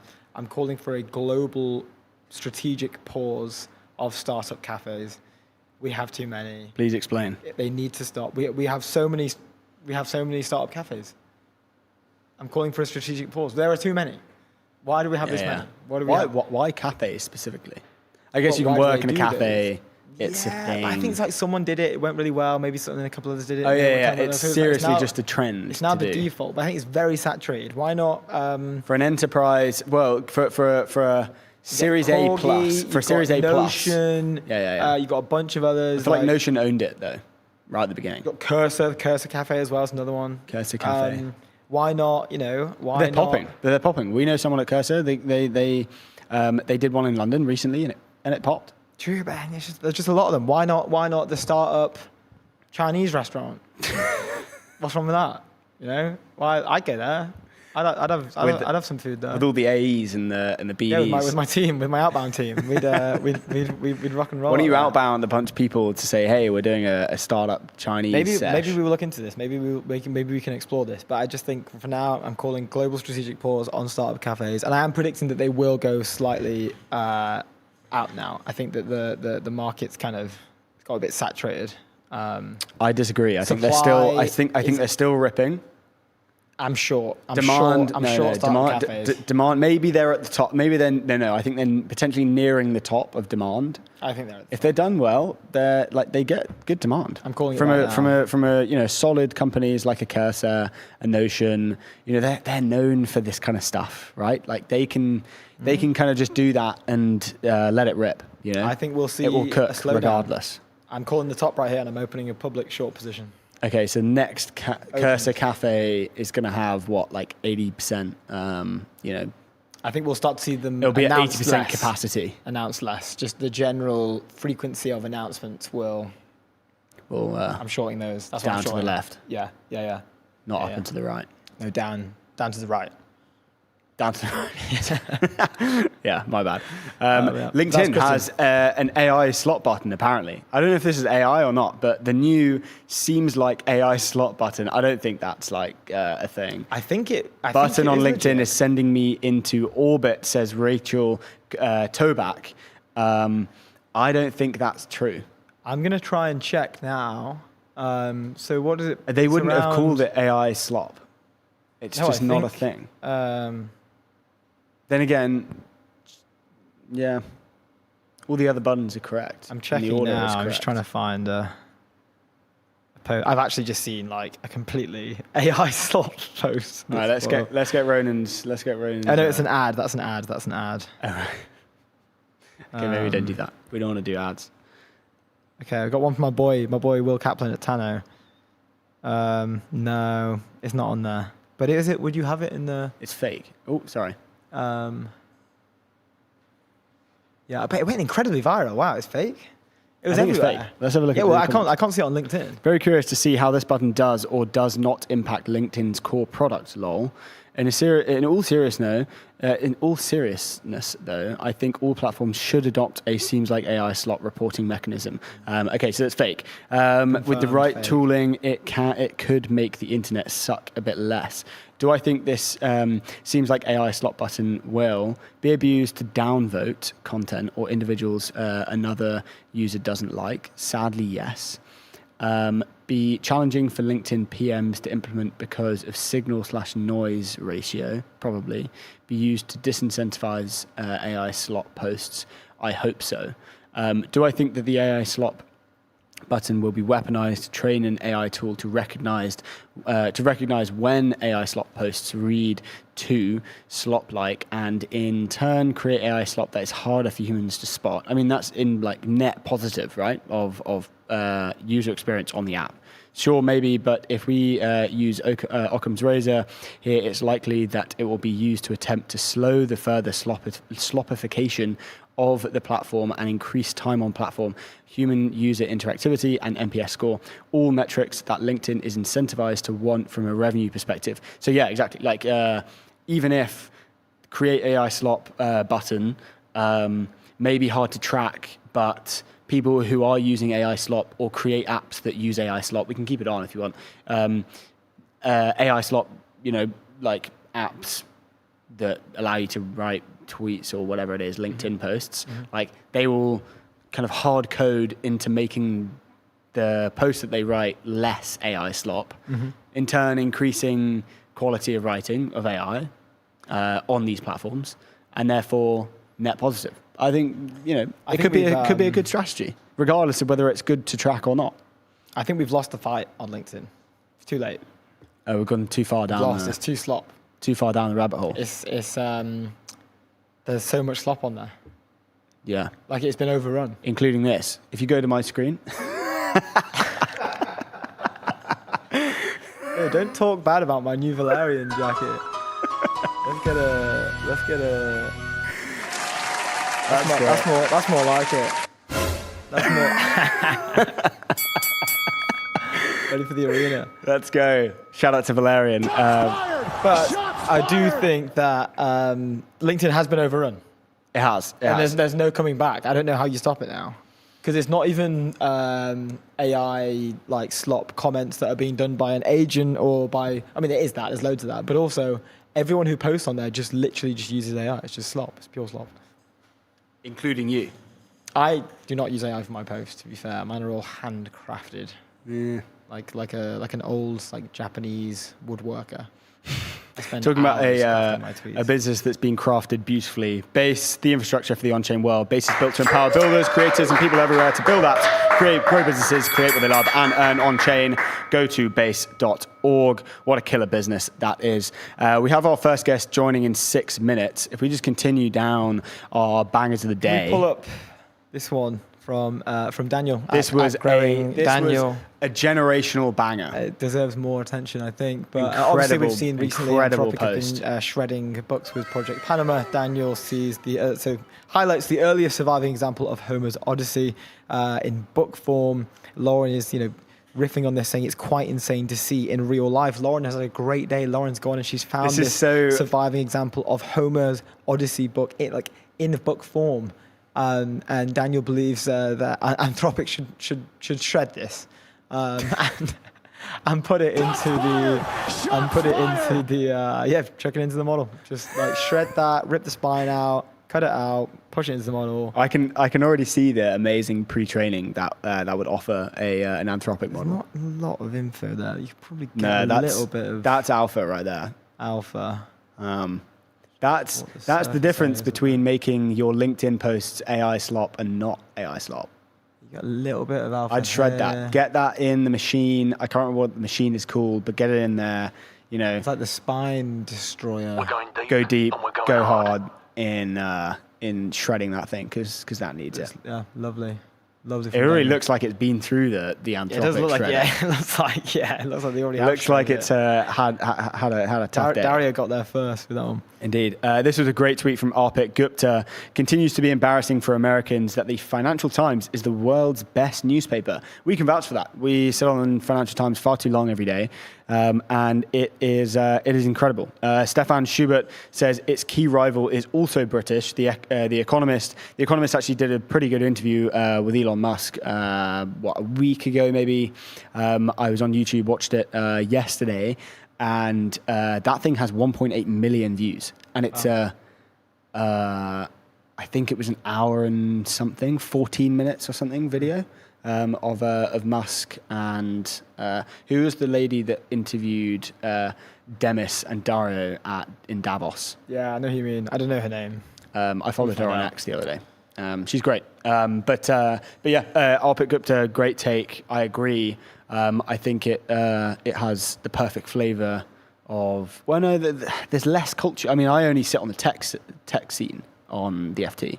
The tech, I think they separate it out perfectly for me. I'd say it's probably between on the Wall Street Journal or whatever FT it is, and like WSJ maybe. Yeah, I think so. But I think it's called Innovation, the innovation page on the Wall Street Journal, or is that Forbes? No, that's Forbes. Forbes have innovation, lifestyle. I think then they have To billionaires. be fair, they do have tech on the Wall Street Journal, and that is good. But yeah, I'm a big fan of the FT. FT trumps WSJ. Yeah. It does. Congrats. Congrats to the FT. Big up. You've got the #1 spot from the European Technology Network. That's a huge honor. That is a huge honor. Let's go to the final banger. Pascal De Silva, please connect with me on LinkedIn. He says, Tommy Wang, interesting projects you've taken on. What's next? Pascal De Silva, horse. Say more when you can. Horse is a large animal.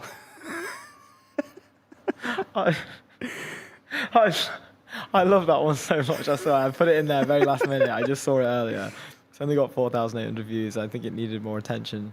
It's Pascal De Silva at Pascal brought the one to our attention. We have about 3 minutes till our first guest will be arriving. I know that we wanted to discuss this article on the top earning podcasters ever. Let's do it.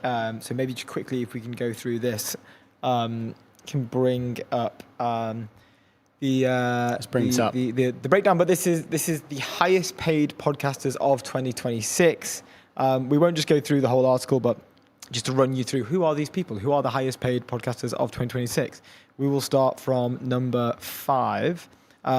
We've got Will Arnett, Jason Bateman, and Sean Hayes. What started as a lark during the 2020 pandemic has turned into a legitimate and growing business empire for the Smartless hosts, who have since launched 4 other shows under the SiriusXM umbrella, as well as the mobile network Smartless Mobile last June. They are worth $37 million. And I did not know that they were doing that as well. Number 4, Ashley Flowers, Crime Junkie, $42 million. The reigning queen of true crime, the 36-year-old Flowers is the co-host of Crime Junkie and founder of Audio Chuck, which signed a $150 million distribution deal with Fox subsidiaries Tubi for video distribution and Red Seat Ventures for ad sales last October. We also have Stephen Bartlett, the man who has his day ruined by a glass of wine, the Diary of a CEO, $45 million. In the first quarter of 2026, Bartlett's corporate interview show, The Diary of a CEO, posted its highest revenue quarter ever in the show's 9 years, driving the business for the 33-year-old's entrepreneurial portfolio, which was valued at $425 million last fall in an investment round. Slow Ventures got into Diary of a CEO. I did not know that. And Appearing Investment Group. It's insane. He's also a Forbes 30 under 30 Europe alum. Let's go. We all know what that means. It means he's off to jail. And then we see the TBPN boys, John Coogan and Geordie Hayes. TBPN now owned by OpenAI, $70 million.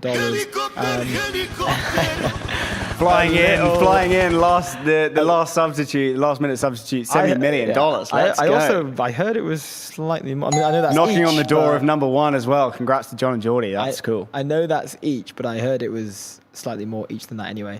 Anyway, that was a little less than a year and a half after launching what they hope to be the ESPN for Tech News. OpenAI brought the 11-person technology business programming network, or TBPN, estimated $150 million in cash and stock. And then number one, we have Joe Rogan, the Joe Rogan Experience on Spotify, $82 million, sitting with a 58-year-old comedian, UFC broadcaster for 3-hour conversations at his Red Curtain studio in Austin, Texas. But those are top 5 highest paid podcasters of 2026. Before we do anything else, 11 Labs AI that communicates at human level across every channel and modality, deploy conversational agents across every customer interaction, and create on-brand content at scale. Go to 11labs.io. Let's have our first guests on David the show. and Ari actually in the studio.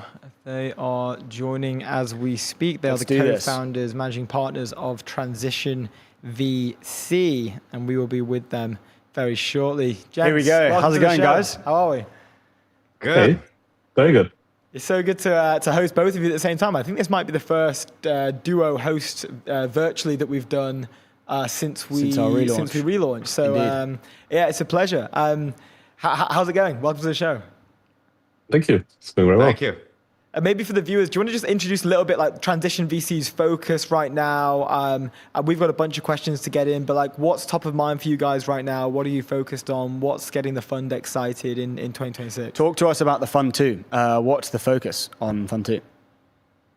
Yeah, let's see. So we started 5 years ago or so, thinking about the physical boundaries that we all live inside of, energy, materials, manufacturing, and compute, kind of those kind of limits that we have, and started investing in kind of early stage, tech, which is our background. Found a lot of interesting things, a lot of exciting founders doing important things. So that's kind of what we do. Been investing out of Fund 1, now investing out of Fund 2, early stage venture, pre-seed, seed A. Mm-hmm. I wanted to.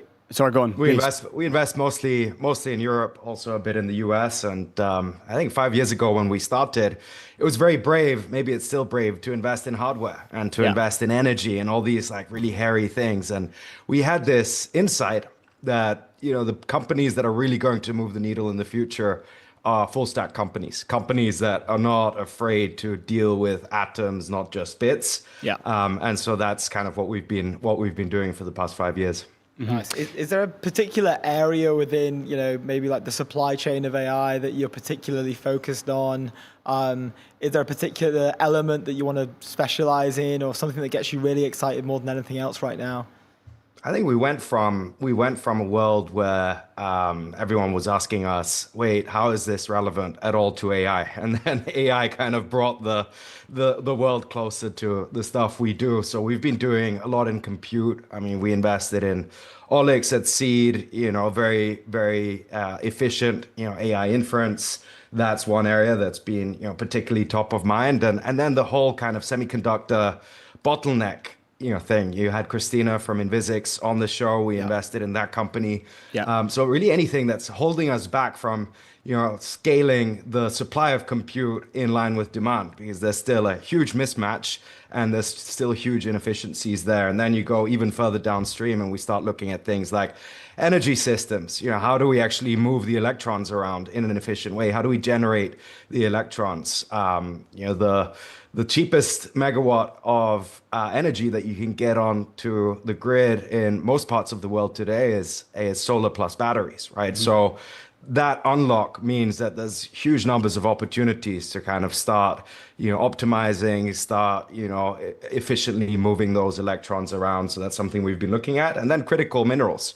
It's been in the news a lot in the last few weeks that we simply don't have enough capacity to extract, refine, recycle the critical minerals that are needed to keep up with all this demand. So those are kind of the top of mind topics for us right now. Yeah, I wanted to understand what the extent of the kind of energy bottleneck is. Do you guys have any kind of numbers to kind of put to that bottleneck, and kind of how, I guess, serious is the problem that needs to be solved?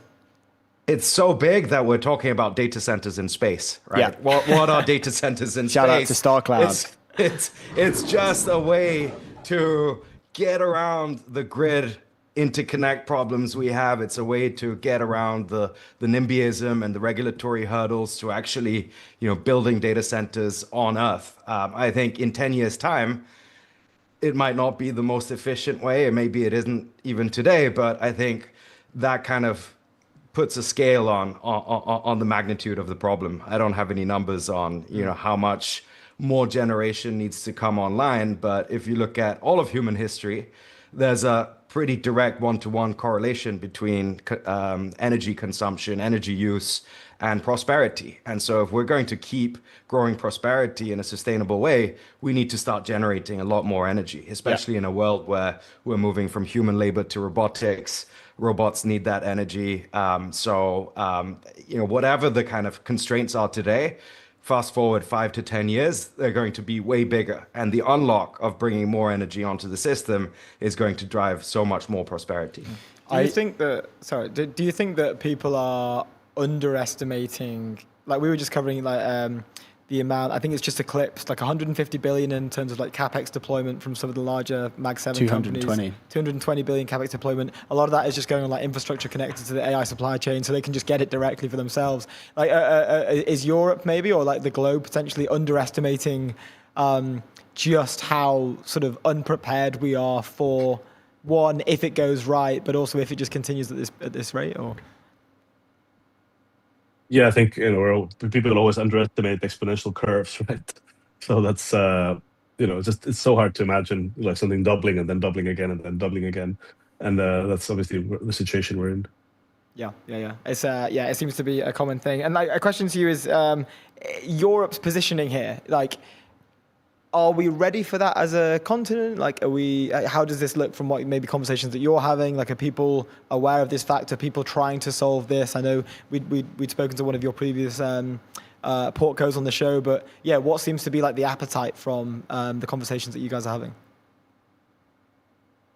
Look, I think the thing we have in Europe, and I'm actually quite optimistic, is that we have these incredible global innovation clusters in a lot of the relevant areas. Europe was a pioneer in renewable energy. Europe has been a pioneer in semiconductors, a pioneer in a lot of the things that really matter for this next stage. And what we have in Europe is we have a large industrial base and a fairly kind of sophisticated set of supply chains. They've been declining over the last call it 10, 15 years, but the expertise is still there. The manufacturing capacity is still there. And so as we enter this world of needing to deal with atoms rather than bits, we are getting into a world where the manufacturing capacity and the expertise and the innovation that comes with that is going to matter a lot more. The problem that we've had is that you can't innovate if you're not making things, right? You learn how to make things, you learn how to innovate by making things and iterating and building on that. And so is Europe prepared? We have a lot of problems, right? We have energy costs that are too high. We have, a kind of lack of coordination at the European level. We have a number of countries that kind of want to do everything themselves rather than kind of thinking on a pan-European basis. What are the respective strengths of different geographies within Europe? But the building blocks are all there. So I think it's more of a coordination problem than actually a kind of lack of capability or capacity. And what I'm beginning to see and what we're seeing in the portfolio is we're seeing, phenomenal top tier talent moving back to Europe now, having, spent 5-10 years or their whole life in the Bay Area, and building companies in Europe. So the brain drain is beginning to reverse to some extent. And so there are signs of, there are silver linings, but there's still a long way to go. Yeah, I early stage venture is a fun place to be because you get to find these incredible talent, teams of talent. Sure. You get to invest in them and work with them. They go on show, like, listen, or look, this is possible. We can solve these things. Here's the people solving it. And so, you kind of create a menu of options for society, right? Yeah, that's the thing, like shedding a light, like telling people about these companies and like showing people these companies and like people. You're like exactly what you say. People just need to know more about the stuff that's happening here. Sorry, I know you had a question. I wanted to get a heat check on like Europe's data center build out. How much are we kind of building the foundations of our infrastructure? Are we doing a good enough job? Is there something that we can do to kind of flick more of the switches to make sure that our energy base and our foundation is in the right place to be ready for the energy consumption that we're about to experience over the next X number of years? Like, how is the data center build out over here? That's far from where it needs to be. It's not even close. Yeah. Unfortunately. Yeah. That's the hard truth, right? Bringing like low energy inference, bringing like local power sources. Those are ways we can improve it. But no, we're far from it. Yeah, I think one of the big issues is that the grid is not ready for what's coming. And so even if you have the financing, even if you have the offtake demand, even if you have everything lined up to build a data center, you still need to go through the interconnect queue. You still need to go through the planning permission here in the UK. And so I think there are lots of barriers that need to be removed in order to really speed up that deployment. I think the encouraging thing is that there is a growing awareness of the need for sovereign compute, that compute and data centers are such an integral part of the functioning of our societies that we need to have them local and have them under our own control. And so I think that recognition is now spurring on quite a lot of action, but we're still way behind and there's still a lot more to be done. Yeah, let's talk about data centers in space. How much are you seeing on the frontier of that happening? We have the founder of StarCloud on a few times. He's great. And doing incredible things over in the US, which is great. What is that looking like at the frontier? Like, what are those bottlenecks to kind of get to that position that we could ever have a data center in space? Because 6 months ago, that was a lot of skeptics were saying that's basically impossible. Cooling is impossible, and everything else, right? So, and now it's kind of shifted. How far are we away from ever having a data center in space, do you think? I think the narrative's probably shifted faster than the physical realities. So, the first step is launch costs coming down. That's great. And they will continue to come down as more launch capacity comes online. And so the launch economics are looking quite good.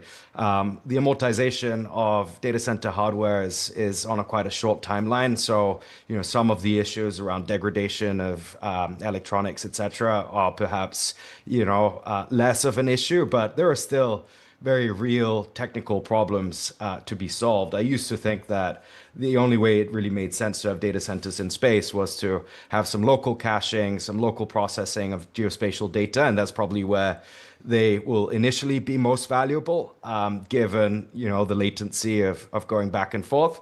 But I do think that now the major physical hurdles are being worked on, and solutions are in sight, and then it's just how bullish are you on our ability to speed up grid interconnects and planning permission and all that. If you're very down on our ability to solve those problems, data centers in space start to look a lot more attractive. If you think we can get it together in the next few years and actually, take some real action on those topics, then maybe, the calculus becomes different.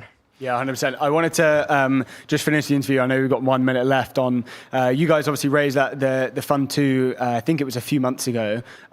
What are the coolest thing? What are the coolest deals that you've seen? The ones that you've been like, since you've transitioned away from Claude and really like leaning into AI and kind of physical infrastructure. What are those things that you're like, oh wow, I didn't even know that was going to be a possible thing to even invest in? Talk to us about some of the cool deals.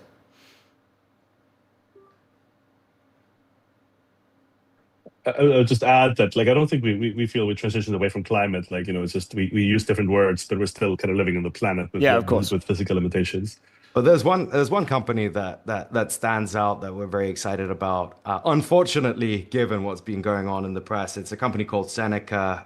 It's a autonomous drone company that fights wildfires. And so the thesis is that you can scramble these fleets of drones to catch fires in remote locations and put them out and take action before they get out of control.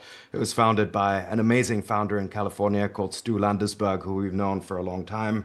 And, it's just very, very exciting to see that the convergence of all these new capabilities in autonomous fleets, in robotics, in AI, in building lots of hardware relatively cheaply and quickly, and they've now signed major contracts to become partners to a number of fire departments. And unfortunately, the world we're living in right now means that this is becoming more and more topical.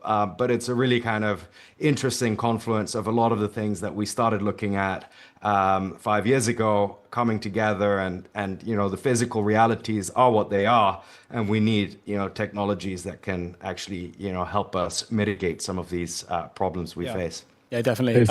Every fire season makes it look even more necessary than the previous one. Yeah. Well, look, we'll be excited to follow you guys along and see how it's going. Please give us an update whenever you're ready again. And thanks for joining us. We appreciate the time. Thanks for having us on. Thank you, guys. It's been a pleasure. We'll see you soon. Ciao. Cheers. Next guest we have live in the arena. It's Nikola himself, PolyAI CEO. He's back. Let's go, dude.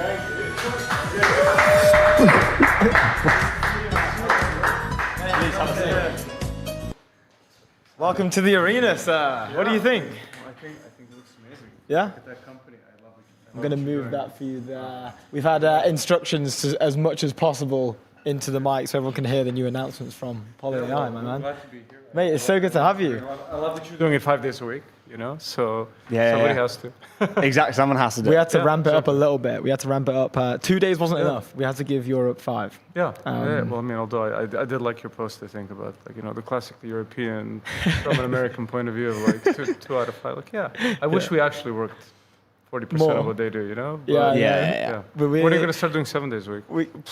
That would shock the world, wouldn't it, actually? Every Sunday, I don't think people would want to listen to us on the weekend. Yeah, I think It's probably when they- viewership would just plummet, unfortunately, on a weekend. Well, you never know. It depends who's in the office. You're probably in the office on a weekend, I'm sure. But dude, you let's get to your announcement because I know we only have 15 minutes. But the dialogue reason 1, a new model. Can you just walk us through this? What is this big announcement that PolyAI is making? Yeah, so look, I think we've been going way more towards building it open. The platform is open. The model is now getting opened up as well, where basically you've heard about speech-to-speech models, and that's basically how you solve for kind of really human-like interactions with really low latency, not like you speak and then you wait for seconds at a time. And they're great. If you use ChatGPT voice mode, you'll just feel the fluidity of that interaction. The issue with that is it loses control completely. You package it up in these models that are both very expensive, but more importantly, they'll just do random things, right? You have very little control of it. And if you want to use models that are really going to work, understand what you're doing, make sure that they don't call an API that, if you didn't check. Basically, all the enterprise bells and whistles. Mm-hmm. If you want to use those reasoning models, they still take 3, 4, 5 seconds, right? So in those cases, what you really have to do is just, give up, right? And use cascaded systems, which are speech recognition, LLM, text-to-speech, and that's very slow, right? So with Reason 1, and that's our kind of like dialogue family of models, we basically released our, not speech-to-speech, but an audio LLM, where you can then plug in any TTS, but it cuts away all that latency that you would get from the cascaded system. Yeah. So it's basically the best model in the world for reasoning in under half a second, Yeah, right? wow. Which is kind of like the limit you have to break to get like very human UX, while still giving you all that we could give you in a cascaded system. That's like So we're very past the excited. Turing test then in a way, or like that is the Turing test. But you'd that's say, like in the a way. audio Turing test, Yeah, like that, yeah, like yeah, yeah. like the feel of Yeah, a real yeah, human yeah. conversation. So with that, I think we're in the arena for just a lot of our kind of like former frenemies in the platform layer are now using the model, and we're kind of moving towards that model of we sell our engines to other people as well, not Yeah, just yeah. kind of like the model where we compete with them in that solution layer. Yeah, yeah. Can you talk to us about the use cases of that? Since We can actually pull up the we can pull it as up. well. Yeah, Actually, yeah. I think we have it there. The graphic that the team had passed on. But I know as well that soon you'll also when we were talking offline, the team mentioned that you soon be open sourcing benchmarks as well. Yeah, dialogue eval bench. There's basically no good benchmarks that measure this for the sake of tasks that you actually use conversational AI for. So, customer service, outbound sales, all of that stuff. So here you can basically see the comparison. The only model that in quality in our benchmark is comparable is Gemini 3.1 Pro, which is like 5 seconds for every iteration. So you can't really use that in production. Everything else that has like a good look and feel is either slower or way less good. And like the other point is, of course, it's a lot more expensive, right? Now we've seen these models start to get cheaper and cheaper, and our Chinese friends are making sure that everyone's kept honest on that front. But I think that, why give them all the fun, right, when we can do the same?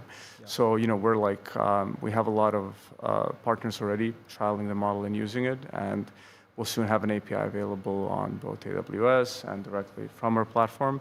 And kind of like, we're throwing our hat in the arena in the model layer as well. Can you talk to us about that category shift then? Like, what does that mean for conversational AI? It's now like a step kind of ahead of that, I guess. It's like, what does that shift mean considering the graph that you just showed us? Yeah, well, look, I think that you've got like competitors of ours that are like in that solution layer, where you'll hear a lot about outcome-based pricing and that whole spiel of like surviving seed-based pricing through charging people extreme margins on the very high cost of the latest models, and we don't believe in that. We're a tech company, right? Yeah. So we've always, even though we've competed for very large, multi-7-figure deals, we charge like a platform. We charge for consumption and usage, right? And I think that's the only thing that really sticks long term, because if you try to charge someone for both the IP of solving their business problem that their teams can solve as well, once you've solved it, nothing stops them from going away and building it on like in the model and platform layer themselves. Yeah. And at that point, if you sell something like that, you got basically like the CIO and the whole IT team just hunting you from day one. And at that point, you will either have to discount very aggressively come renewal time, or you're out of the deal altogether. I've had CIOs hunt me for years, right?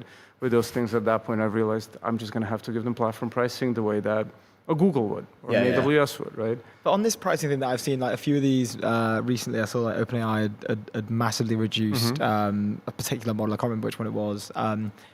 But is that not like a race to the bottom in a way, where like now labs are just undercutting each other until one person? Like, I'm not saying that they're both going to, No. die, It is. It will settle until no one has any more to win in terms of that, and you're not going to win that fight with them.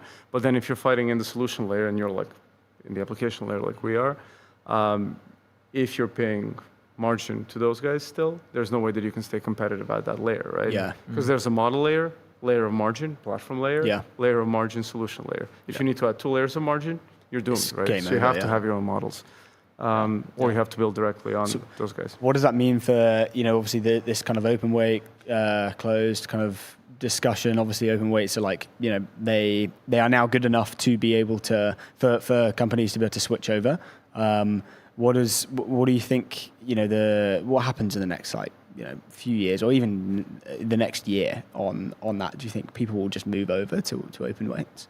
Well, I don't know about open weights. I think there's still like a lot of value in data, right? Yeah. So for example, in our case, we've got well over 100 million phone calls, right? So if you evaluate these things, people like talk about like these models and they show you a demo on a laptop. When was the last time you called like a customer service phone line or a customer service line on your laptop? You don't. No one does that, right? That's a very different audio profile to like an 8 kilohertz phone line, where basically things just start failing massively the moment you put something that was built for a laptop voice demo on the phone, right? Latency gets like added, different like background noise profiles interrupt in the different ways.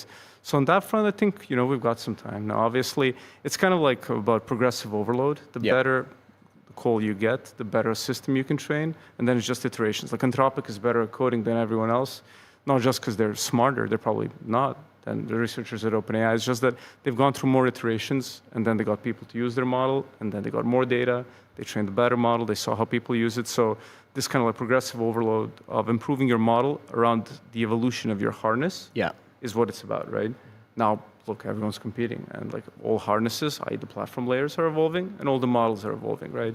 And it's that like really join between the two that decides how good the final product can be. So you just have to compete. You have to iterate really fast. There is really no escaping anyone else. Everyone's got the tools available. I think that open models are here to stay. I think that there's really no way that things like DeepSeek and then Kimi can be countered by American labs that would probably prefer to keep pocketing the extreme margins. But Well, we're seeing them raise loads of cash right Yeah. now. Like Kimi raised, DeepSeek raised. I remember seeing something about DeepSeek that was basically like they were only raising because they needed to keep their staff because they kept getting poached. So they had to like pay their staff more and give them like loads of stock and stuff. I mean, there are people getting paid like Series A, Series Bs, like on an annual basis. It's absolutely nuts, right? Crazy. In many ways, that's like the best job you can have because then, I mean, it's not that those guys are not stressed though. So No, of course, they're probably But really, working we're incredibly watching a geopolitical battle that is like not that different to like the space race, right? Yeah. And I think that Well, the stakes are as high as, say, a space race or whatever. It's like I think they're higher. We We didn't really do much with the space race, but Well, no, it's kind of like true. the Americans and the Soviets, That was it. showing each other One, up. then- At this point, we might be fighting for the future of humanity, right? But I think we might remember DeepSeek or Kimi as like their Sputnik moment, and then we're waiting to see what happens on our side here. You're just indexing everything in the AI race back to like the space race. I'm Serbian, we think of everything in monumental megalomaniac ways. So Talk to us about bringing it into production. How does that kind of like loop work when, you mentioned basically just staying super focused, not kind of like indexing between like all of these different models or anything, just like staying very focused on getting your thing to production, iterating really fast. How has that changed? And talk to us about the process of getting... We've taken it out of human hands, right? Yeah. So our coding agent, that runs inside our platform, it is its homepage.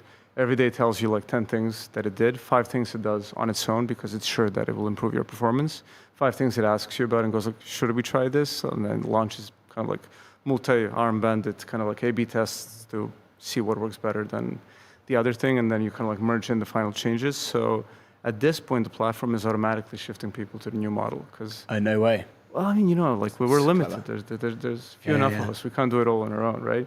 And then it kind of like figures out where I've tried this here, it didn't work all that well. We're gonna roll it back. You get a Slack message saying, hey, I don't know, relative dates on this and this and that have been funky, and it forgot that July has 31 day, so can we go and fix that? In fact, it fixed the old model having problems with that, so it didn't. Really? It actually got implemented in a lot of new deployments because it fixed Which the new model actually was it wasn't doing as many errors as the old model. Correct. It's much more accurate because it's kind of like doing deadlifts versus isolation exercises. You get stronger when you engage the whole body, right? So it's the same with deep learning. The more end-to-end the systems are, the bigger you get.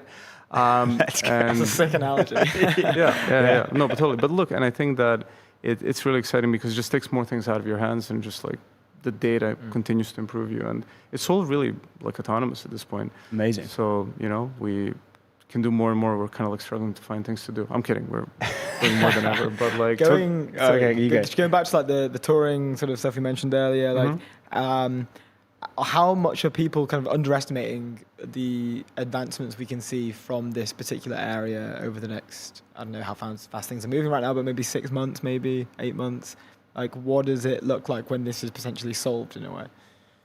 I think it is solved already. Yeah, look, on sounds the technical pretty solved. level. Yeah, I mean, you can speak to something that will sound better than all but the most like well-trained, focused, well-oriented contact center agents. Now, the problem that both those agents and technology have is like, what's on the other side, and can they give you that refund that you want Yeah. and stuff like that. Yeah, So, yeah. you know, it's not going to create that like utopia tomorrow, because it's really about dealing with particular problems. But on the technical side, it's solved, but solved. Now it's just a question of how we put it in the hands of people. Yeah. And I think their automation and AI are again like the thing you want to do, because it can just do a lot of these things that you would have previously hired, you know, data entry people and people who have to like write no code flows and do similar things that you wouldn't wish upon anyone as an actual full-time job. Yeah. So now all those things get done automatically, and the fun parts of like surfacing the real operational problems, they go into human hands. But And selling it, I assume, or is it just like what's the commercial side looking like at PolyAI in terms of what industries are picking it up quicker now compared to when we last spoke? Like, are there any industries that are just like ripping right now? There's so many people just like wanting to use the product. Financial services and healthcare. Okay. I think that we do really well with complex regulated use cases. We're known with them. So big utility companies as well. A lot of healthcare. Healthcare continues to just like defy what do you expect from it. Like it used to be, healthcare was our number 5 vertical. It is a convincing number 1 now. Yeah. And it's the fastest growing one as well, in relative terms as well. Yeah. So it's just globally. Yeah. So interestingly, like it was first in America, and I think here and now we're doing some really exciting things in Europe as well. Financial services probably stronger in Europe for us than, but we've got a lot of big stuff, big things happening in the US with FS as well. But it gets tactical. I think people everywhere are adopting it, and I think there's a sharpening of where you have a concentration of logos, more people follow. Yeah. But there's also just like more builders online building for all sorts of things. And, you see all sorts of stuff getting built. Do you feel like you're, do you feel like there's a competitor and you're kind of taking a customer from a competitor now? Or is it like you go to say a customer, they didn't even know that this was possible? Like, what's the... There's a lot of that. Okay. And then there's a lot of just like, I think, there's both like a lot of people who never implemented this stuff, they can't do it for the first time. There's a lot of people moving off of very old like voice IVR, especially in the US, that was very widespread there. We're winning a lot of chat deals in places where, we used to be just a voice company. Yeah. Now we're getting close to half our clients using us for both. Really? And that That's was just a full, like, voice is the higher ground. When you control voice, yeah, of course, it's really hard for a chat player to go into voice. Yeah. And then, like, it's like an upsell type thing? Yeah, absolutely. Where they kind of just go like, look, like, I need you to do this for me. Just do full stack. Because the CIO is telling me to have like fewer vendors. Yeah. So, in the end, there can be only one. So Easy. it's a fight on CCaaS, on CRM, on this AI vendor, and I don't know where it lands. It probably doesn't land on just like their existing one for all companies. Yeah. But there's always that pressure. And then, alliances are forming around that, partnerships, competitive pressure. Those public stocks are getting murdered in the public markets. Almost unfairly so, in that, a lot of them provide like mission critical infrastructure that, companies rely on. But I think that everyone's kind of just priced in their model of what AI will do for them. Mm-hmm. And they're getting killed, Insane. We are 1 minute over, As always. so we have to end now. But we always run over with you, dude. Right. Mate, so good to have you in the actual arena. We appreciate We it. can do this a lot more. We appreciate Thanks for having me. We apologise. It was so short. We can do it. Yeah. We need to get a longer one in soon. Nikola, absolute ledge. That's PolyAI CEO Nikola coming in to talk to us about Dialogue Reason 1, their new dialogue model that just dropped. I'm getting word already that we have our next guest in the waiting room. We've got Daniel coming in from Coinbase to join us. He's the VP Managing Director of EMEA. We've got a bunch of interesting stuff to talk to Daniel about, and Luke is just getting Luke's getting sorted. We'll be welcoming Daniel in very soon. We are just waiting for Luke to get his headphones sorted out there.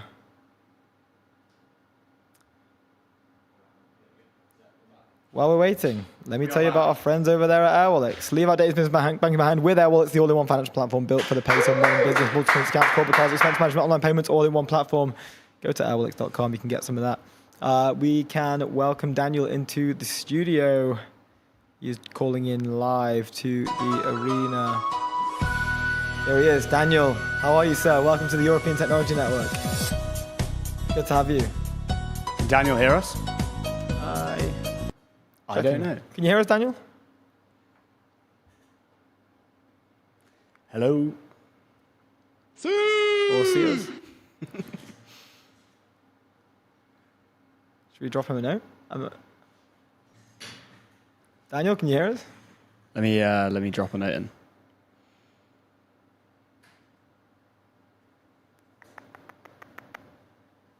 Hey, what's up? There we Daniel, go. there we are. How are we, sir? Welcome to the show. Maybe not. We might be having Can you hear me, some. guys? Yeah, I can hear you. Yes. Can you not hear us? Yep. You can hear Okay, us. you can hear us. I can hear you. Yeah, I can hear you. Excellent. So it's just one way then. Wait, so Yeah. can you hear us? No. No. Okay. He can't hear us, but we can hear him. I'm not sure. Can we kick him and then do it again? Get him Maybe to. if you rejoin the Zoom link. Always a few technical issues. Our first technical issue on the new show. Okay, that's bad. Did you just do an Will exaggerate? No. Let's talk about 11 Labs. 11 Labs AI that communicates at human level across every channel, deploy conversational agents across every customer interaction, and create on-brand scale content guys, at can you scale. hear me now? 11labs.io. He can hear us. Hello, Now? sir. Can you hear us? No. I can hear you, but you can't hear us. Do you want to try and leave and rejoin the Zoom link? See if that works. Producer is figuring things out. Can we maybe It's on his side. Okay. send him an email? Yeah, I'll send it to the comms team. We'll figure it out.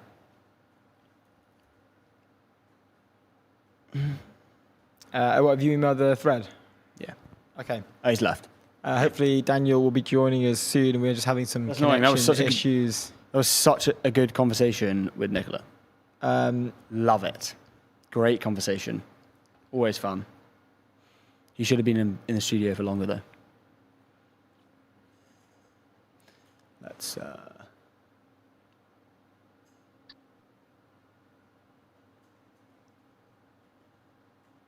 You hear me now? I can No. hear you, Daniel. Yeah, we can hear you. Damn. Can you hear us?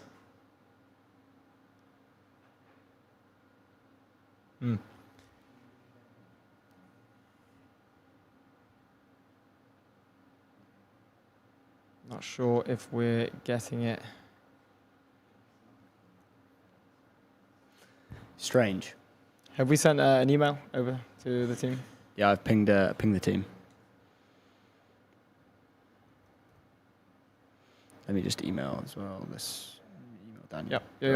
Yeah. We can pull up the last article we were going through earlier. We can run through the full list of these highest paid podcasters, considering that we sit in that region as we wait for our friend over there at Coinbase. I think Luke is reaching out to the team to make sure everything is all right.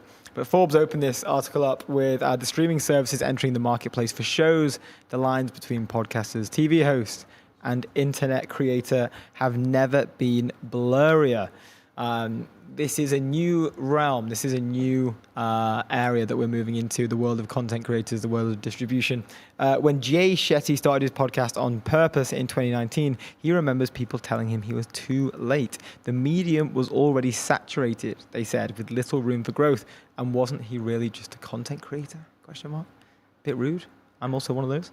7 years later, the 38-year-old self-help guru hosts one of the most popular podcasts in the world, competing not only with the biggest TV, radio, and internet native talk shows, but blurring the lines between them entirely.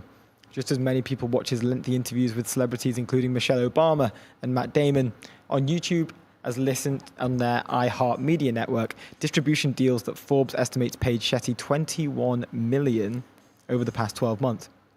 And when those deals expired this year, Shetty landed a new kind of contract in which the audio and video of his show will not only be distributed by Spotify, it will also stream on Netflix, with the two companies combining to pay him an estimated $1 million over the next 3 years. When I started, video wasn't normal for podcasts, Shetty tells Forbes.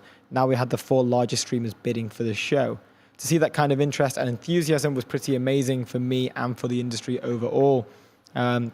They go on to say the impressive thing about mega deals like Shetty's is that unlike the makers of movies, TV, or other forms of entertainment, podcasters retain ownership of their show's underlying IP, not if you raise venture capital for your show and you share a portion of that.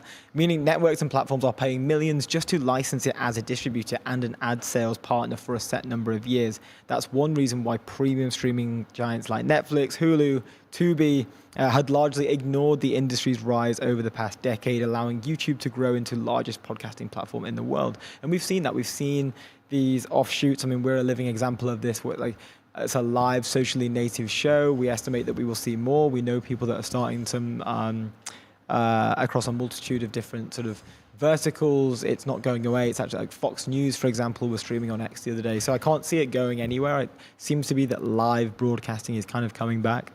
And you can make your own opinions up as to like why that is. Is that because there's less trust generally in particular ecosystems right now? I would say that would be one variable that is impacting the tech market. I mean, the amount of AI slop there, people just want to hear directly from individuals, not from a third party, not from an AI slop. They want to see authentism, speaking through to these people that are actually sending these messages out.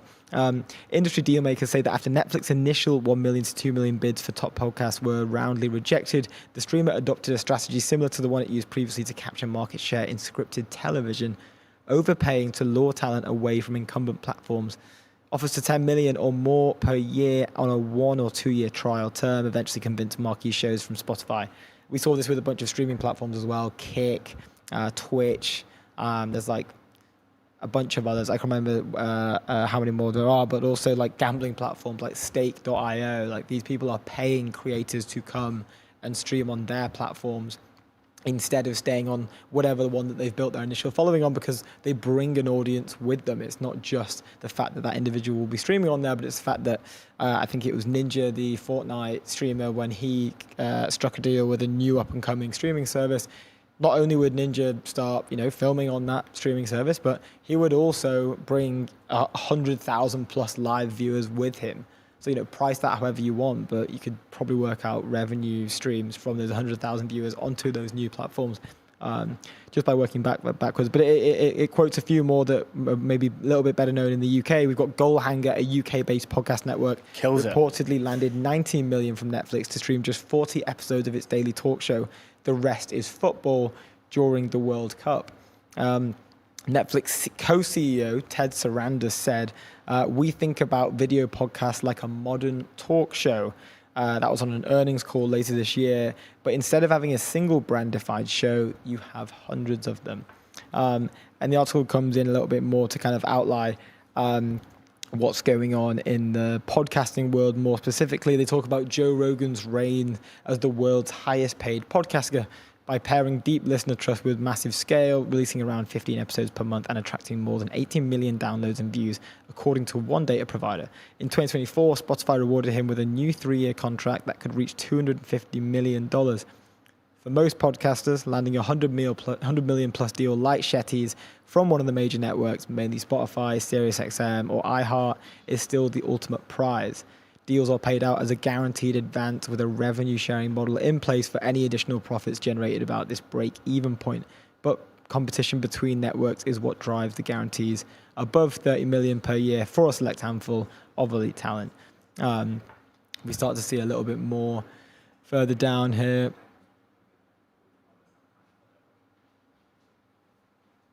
Got the list. We can go back, so we only did the bottom 5, but here we have number 6, Mel Robbins podcast, Sirius XM, 35 million. Jason and Travis Kelce. Oh, no way, I didn't know. Obviously, that's going to absolutely crush revenue numbers. New Weights, 35 million. The timing could not have been better for the Kelce brothers, who started their podcast in the fall of 2022. That season, Jason's Philadelphia Eagles played Travis Kelce's City Chiefs in Super Bowl LV. What was that? Oh, Super Bowl 7? Is that what it is? And later that number, Travis began dating the biggest pop star on the planet, Taylor Swift. Probably a pretty good boost to his podcasting numbers. How are we doing? We getting a good sense check on where we are at. Let's bring Hinchy. Teens on the show. Let's do it. Good to go? Hey, boys. Can you hear us? Loud and clear. Can you hear me? Let's go. We Hello, can. sir. Welcome to the show. What's happening? I just joined as you guys were talking about Taylor Swift and Travis. So I'm kind of like, I don't know how I'm going to follow that. We were going over the top paid podcasters of 2026. Basically just setting our own expectations. We're like, how do we get in this thing? We're trying to figure out the numbers, figure out where we're at in this journey. You know, right at the start. We're scratching the surface, man. We're right at the start. It's so good to chat to you, Eoin. Thank you for joining us. Welcome to the European Technology Network. First ever appearance. We can maybe just get straight into it, but can you give us a rundown of the news, Times 3B, a little bit of background here just for the viewers and listeners at home as well? Absolutely. Well, thank you for having me and happy Friday. So for your viewers that don't know, I founded Tines in 2018 really as a no-code automation platform for mission-critical teams like security and IT. And over the last 8 years or so, we've kind of become the de facto way that these teams combine integration, automation, and AI. We're doing about 1.5 billion automated actions on behalf of our many hundreds of enterprise customers every week. Wow. But to state the obvious, we were founded before large language models were really a thing. And about a year ago, we started to realize that the killer use case, above all else and above all the noise, for AI was writing code. And so we started to imagine a world where literally everybody could build software and all the exciting things that would mean for our customers and our product and, even the low code, no code category. And so we were inspired to disrupt ourselves and rebuild our platform from scratch. Nice. Still very much solving the same problems, but embracing the technology that's available today and critically shaped using all the experience we've gained over the last 8 years working with the best security and IT teams. And so this week, a couple of days ago, we launched the result of that work, the next generation of the Tines platform called 3B. And in short, 3B provides a single, safe, secure environment that allows anybody in any team, in any organization to build with AI. But critically, it provides the framework and the guardrails and the environment for enterprise security and IT teams to retain the control that they need and also ensure that everything is governable and isn't going to introduce any unnecessary risk into the organization. Sure. Yeah, this is interesting. So this is a combination of previous expertise, going incredibly vertical into a specific niche and then marrying that with, I guess, this new frontier as well. Can you maybe just talk to us a little bit, what was it that pushed, what have you been seeing in that security cyber world? I guess incredibly relevant nowadays, people need safe environments. We've seen the Hugging Face OpenAI stuff recently. We've just reported this morning on Claude had hacked another 3 companies that they weren't even aware of until today. And that happened, a number of months ago. What do you think of the trends here? It sounds like you guys are betting big on these secure, not sandbox environments, but more secure environments in general for people to work with it. Yeah, I think I'm not your typical software company CEO in that before Times, I spent 15 years as a cybersecurity practitioner. So helping to build and run technical security teams like incident response, security operations, application security at companies like eBay, PayPal, and DocuSign. And so we're very much building this platform from a place of empathy for these teams. I think what's really interesting to me is, especially in the context of things like Mythos or even the sandbox breakouts we've seen over the last couple of weeks, is that to us and to our customers who are using Tines, none of this is surprising, frankly. We've known for a long time that these large language models, these agents, will do anything possible to achieve the task at which they've been prompted to do. And so what I find quite extraordinary about this news is that, we're very fortunate to work with the teams, security teams like the folks at OpenAI and Anthropic on a daily basis. And they're the best of the best, extraordinarily talented, smart, well-resourced. And they can't build a sandbox to contain these things. And so what hope does your standard or even large enterprise have to be able to deploy these technologies in a way that isn't going to expose them to extreme risk? And so not to make it all about us, but I think that's the value that we can add is that we're taking all our experience and we're not building models. We're not a frontier. We're not a research company. We're providing everything else. So we're providing the environment. We've created a brand new execution environment. We've invented new sandboxing technologies in 3B that allows people who aren't experts build software with AI, run it in this environment, but still maintain all the visibility and governance that they need. Do you guys split out the business in terms of working with, like, say, a frontier lab, like an OpenAI or an Anthropic, and then other customers who, whether they're maybe in the enterprise, building their own models for certain things? Because I imagine, it's probably a harder job working with an Anthropic or an OpenAI where you are testing basically the frontier models. Where does that go? Is that, are you split out and that is a main focus of Tines, and then you have the enterprise kind of running on, on the background? What's the focus here? Because I imagine the opportunity now, right, is like huge in the frontier kind of side of the business. For sure. But I think, critically for us, we treat every customer the exact same, regardless of whether they're a 10-person company or like 100,000 enterprise. And what's really interesting is, regardless of the size of the company, regardless of the vertical that they're in, regardless of how long they've been around, the problems they're solving are like largely similar. And that may sound surprising, but like they're still being attacked by the same threat actors, generally speaking. It's still the same threat vectors that they're trying to defend against. And now in this world where everybody can create software, those challenges that they're dealing with are still relatively the same, in that finance are building with Claude code and creating like random dashboards, and the marketing team are yeeting customer information into like for sell accounts. And so regardless of the size of the company, it's still the same challenges. And so we don't break the business up into like different categories. Of course, like in go-to-market, we have different motions, but generally speaking, we build a platform that's almost universally applicable to these problem spaces, regardless of the size of your company. Yeah. Interesting. I'm curious, like, do you have, I think you're probably better poised than most to sort of riff on this type of thing, but what do you think the future looks like for, we were seeing, tweets from a bunch of different lab leaders around the cyber and the secureness of these agents that sometimes go rogue and they run around and like, how, the models are only getting better. So surely with that, what are the defense capabilities here? Like, how can you defensively keep up if this sort of, I'm not going to use the word offensive sort of prowess is being built up. It's more just like model performance in general. But like, what does the future look like here for enterprise companies? Yeah, I have a little bit of kind of like a contrarian view on this than most people, in that, like, yes, agents are this extraordinary technology, but if you're a defender, like a blue teamer, as you would typically call it in an enterprise security team, agents are not necessarily the best tool to respond to agentic attacks. And why is that? Well, let's talk about what we know about large language models. One is they're kind of slow. Right? Generally speaking, they have to reason, et cetera, et cetera. They're also really expensive, and their true strength is dealing with unstructured data. That's what they're amazing at. Now, if you're dealing with cyber attacks, our average customer receives 10,000 cyber attacks on a daily basis. And so it makes no sense. In their company? In their company, correct, on average per day.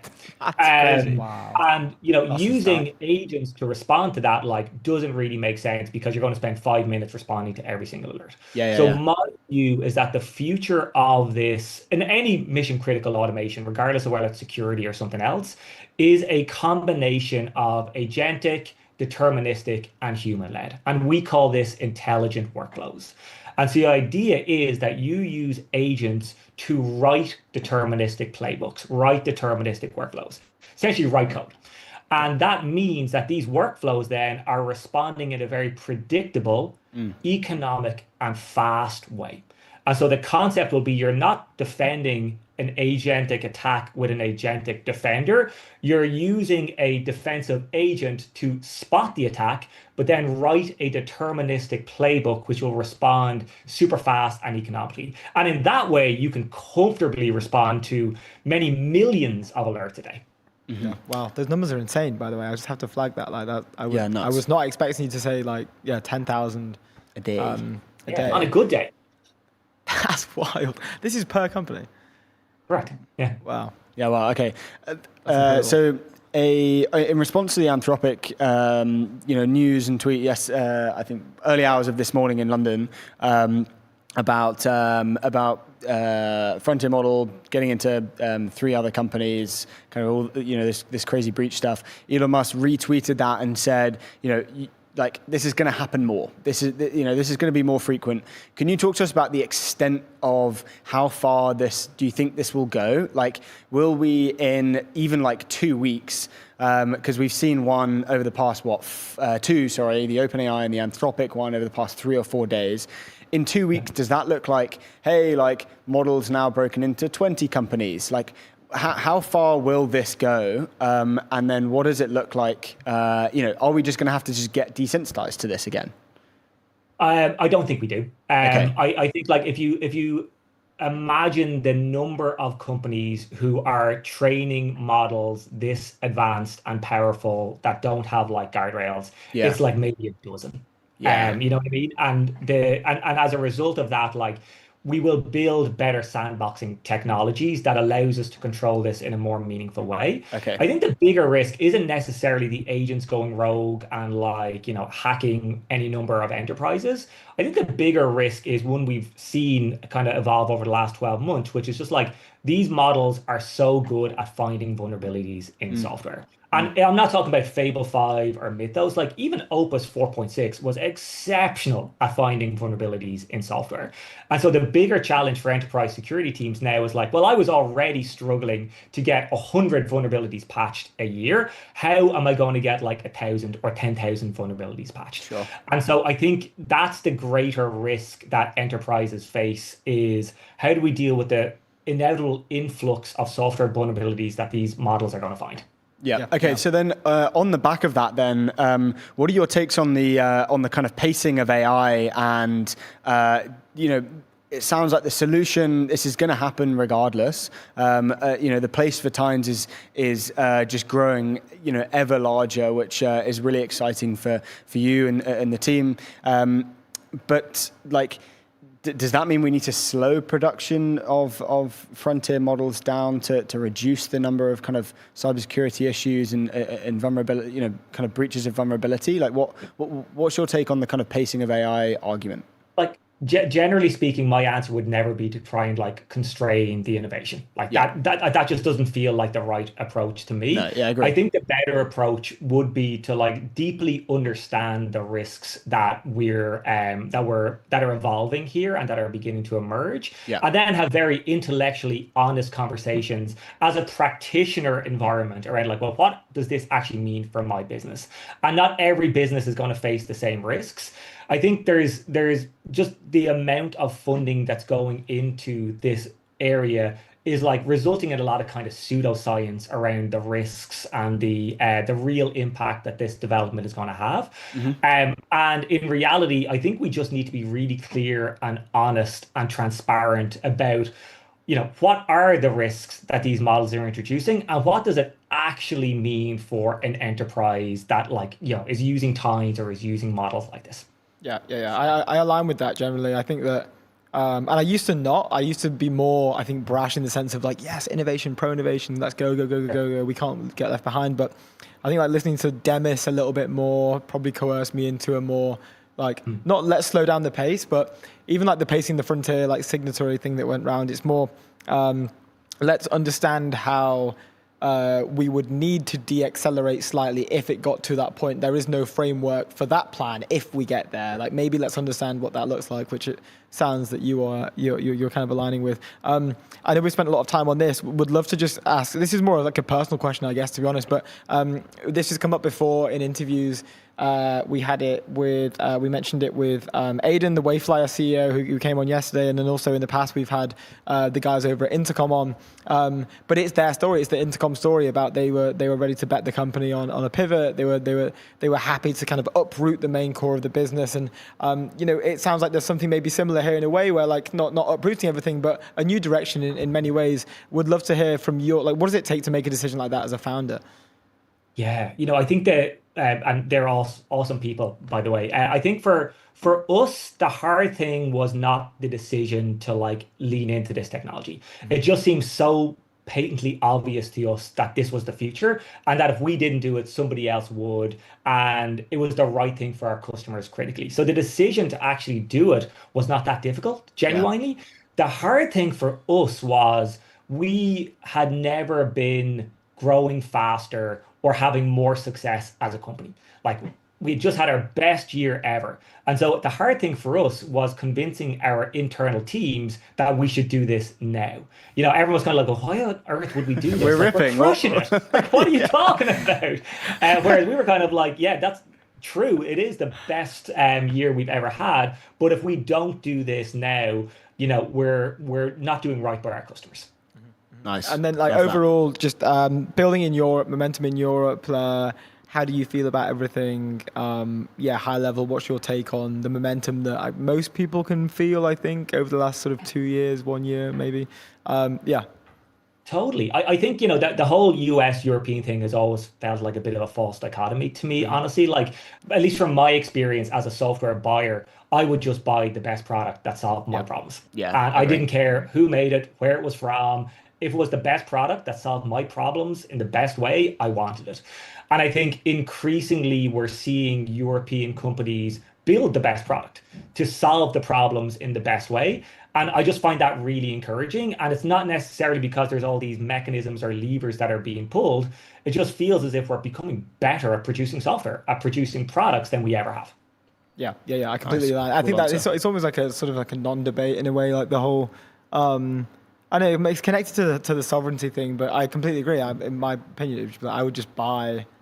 I'm not going to not buy it. I'm not going to use a worse thing in the name of sovereignty. You know? But I think that's the trap that the Europeans are kind of lean. Well, no, not all Europeans. You know, specifically when they go, "Hey, let's rip out like Microsoft Teams and put some like rubbish like thing that we built." You know, for the name of sovereignty. It's like that's not how you achieve that. Just ruin the business. Nice one. But at least we're sovereign. You know, big thumbs up for that. And these like closing remarks. Where can we send people? I know we just literally got 20 seconds left. Where can we point people? First and foremost, thank you guys so much for having me. If anyone wants to learn a little bit more about Tines or 3B, Tines.com, or you can find me on LinkedIn. Let's go. Thank you so much for joining us, man. It's been an absolute pleasure. Have a great weekend. You too, dude. Appreciate it. See you soon. Airwallex, Levi did the business banking behind with Airwallex, the all-in-one financial platform built for the pace of modern business, multi-currency accounts, corporate cards, expense management, online payments, all-in-one platform. Go to airwallex.com. We have our next guest, hopefully coming in the studio. I'll be coming in soon. They just launched Nizzy. Orchid, super interesting company. YC. When did they go through YC? Recently? Yeah. So 25. They launched the other day. They took over the timeline. 22 million views. An AI executive assistant that operates through iMessage. We will be getting a nice heat check. And I think we Nizzy have is in the coming studio. into the studio as we speak. We're bringing. Here he Hello, is. sir. Welcome to the show. It's good to have you on the European Technology Network. Welcome. Thank you for having me. Congrats on the recent round. No, congrats on your launch. We're here to ask about your launch, so we want to know about launch it. crushed. How did it go from your end? Honestly, it went as expected. It was Nice, crazy. good answer. But yeah, it's been a lot of fun, and you know how the internet is. You guys work in media. It's just been awesome. It's been a lot of fun, and very grateful for where we are now. So just to start at the top, can we maybe get a run through from your end, like the product itself from the founder? Can you just break down Orchid, what the thinking is here, and then I think maybe we can get into the story behind this. And I'd love to know more about the strategic direction on the launch video as well, because it just absolutely crushed. Totally. So Orchid is a personal assistant that lives in your messages. It's proactive in that it can surface things that need you. You can set up automations and basically do things that a lot of agents cannot currently do. And then preparation for the launch, you guys released a video actually on the strategy behind this. What made this video get 22 million views? We spent some time just thinking about what would stir up interest, and we felt like essentially we're like, well, firstly, what would go viral? But then secondly, what would be the most interesting way to communicate how people as a whole would be interacting with agents in the very near future? Yeah. And so we came up with the, ludicrous idea that, a guy that forgot his anniversary and was able to do all these things using Orchid, and ended with, successful dinner date with his soon-to-be wife. I don't know who they are, but that was like the premise of the video, and we just felt like, what could bring in the most eyeballs and stir up the most interest into a feature that is inevitably, coming. Yeah, 100%. Can you talk to us about where you think people will be interacting with agents most? Obviously, you're making a big bet that it will be, messages, iMessages, specifically. Talk to us about the kind of evolution of how we're going to interact with agents. Because it kind of encompasses, some of the hardware questions. Is it going to be through glasses? Will the phones kind of become redundant in X number of years? Will it be through like a wearable like glasses? How do you feel like this will change in how you guys position Orchid to be the one that will be there for a human being essentially? Yeah, that's quite a nuanced question. I think there's no correct answer. Yeah. For us, we believe that the most natural way to talk to a personal agent is via text, just like it is the most natural way to text another person online. And we feel in our bet is that to use a personal assistant successfully and currently, it does have to be through a platform that people already text through. And right now, it happens to be iMessage and Telegram. And soon, it could change really rapidly, whether, the new Meta glasses just adapts and just takes over the world. But right now, it is iMessage. Yeah. Going to I want to hear more about like the day of the launch internally. What does a founder's day look like when they do 22 mil views on launch day? Like, what were some of the things that were happening? Can you just walk us through what did that day look like? Of course. So as much as we prepared, we weren't, there's a lot going on. So first and foremost, we are obviously asking friends to support the launch and our investors to support the launch. And we're just on Twitter, interacting with our customers and soon to be customers. And on top of that, as people start trickling in, the first few thousand people, it's not too much going on. But then as people start to sign up, we do see that some issues going on. So the engineering team is trying to fix the issues. And then it's just the things. So, interacting with people on X and then trying to put out fires and then trying to release features and then trying to make more follow-up posts to ensure that the launch, continues to grow outside of that. And then preparing for new and, more adaptive things to come down the line that you have to think about today. So honestly, it's a mix of things, putting out fires, creating things, but then obviously just being super stoked that we're actually able to, show the world our vision and kind of share something new that hopefully people are seeing for the first time, which we know a lot of people have.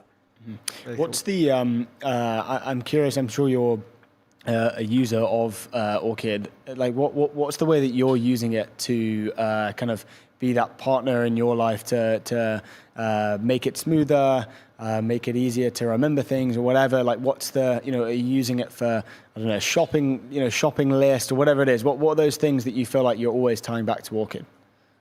Yeah, so first and foremost, as like a founder, it's a lot of meeting prep. So we have this built-in automation that prepares people for meetings as soon as you connect your calendar. So it sends you a nice digest on who you're talking to. So I got one before this one. Gives you a quick rundown and what happened before. So I learned a little bit about your raise. And yeah, just coming to something like this prepared. I also obviously have other automations. So I have a morning digest. So every morning I'm just sort of prepared for my day and any reminders that might come up. Yeah. I do a lot of my email writing through it now. So whenever something important comes in, it does go through Orchid. So it tells me, hey, like this person emailed you, they want to know this and that. I drafted a response, want to check it out. And then I just ask it to see it. It shows me the email and I'm able to send it off. So mostly like menial day-to-day tasks. I have ordered my wife Orchids before, which was a seed for the launch video, but yeah, I was able to do cool stuff like that on the web, though, which is pretty cool. I can go into more detail. There's so much you can do, but those are like the main things I'd say that take over most of my time on Orchid.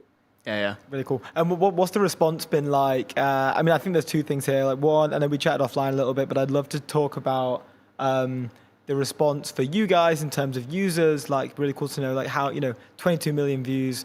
What does that convert into? Is it a waitlist strategy that you guys are running? I'm not actually sure if the product is live yet, or it might be live. Would love to know, like, what have you guys seen internally, and people coming over from that virality, and then would be good to touch on the timelines, reactions, a few of the comments. I think it was sort of a split of divide, which means it's a good launch video, a bit of outrage, but a bit of support. We've had that in the past, but yeah, would love to get your thoughts. Yeah. Well, yeah, in terms of the sort of social media response, obviously it's crazy. Like, there's obviously a divide. I think that's like totally fine. To us, Yeah, great. Means a good launch. Of course. And to us, we've always cared about building the best software for our users, and the launch video just sort of encapsulated sort of what we've been building towards. And people have been saying it's been like a Black Mirror type of video, and I kind of see it, but again, we just wanted to release something that was like super interesting to us, and what we felt like would be what people would be using down the line. Yeah, I saw some of the comments. There are a few kind of references to Black Mirror. Do you feel like that there's that kind of like I don't know if you wouldn't call it a meme, but that kind of thing where Black Mirror, if it was an investor, it would be an incredible investor, because they're kind of they're telling you how consumers might act in the future, and these things kind of just start happening, and maybe gets founders some ideas. I don't know how it works, but yeah, do you feel like Black Mirror would be a good investor? I guess I'm not one to say. I guess I could see a scenario where that could be the case. I feel like it would be a bit extreme, but again, who knows? To each their own. Very cool. With Orchid, what do the next sort of 6 months look like for you guys? And then I'd love to know a bit more on end goal here. Like, we've seen that I think Pokey from the Interaction company was recently acquired. It sits in that space of like personal sort of messenger with like an agentic framework behind it as well. It seems to be like enterprises are thinking, how can they come into this space? It would probably make more sense for them to acquire someone already operating in there and then bring it in-house, like we saw with Pokey. But what do the next 6 months look like? And then, yeah, what's the overarching North Star here for you guys? Like, what's the moment when you can say, yeah, we won, like we did what we set out to do?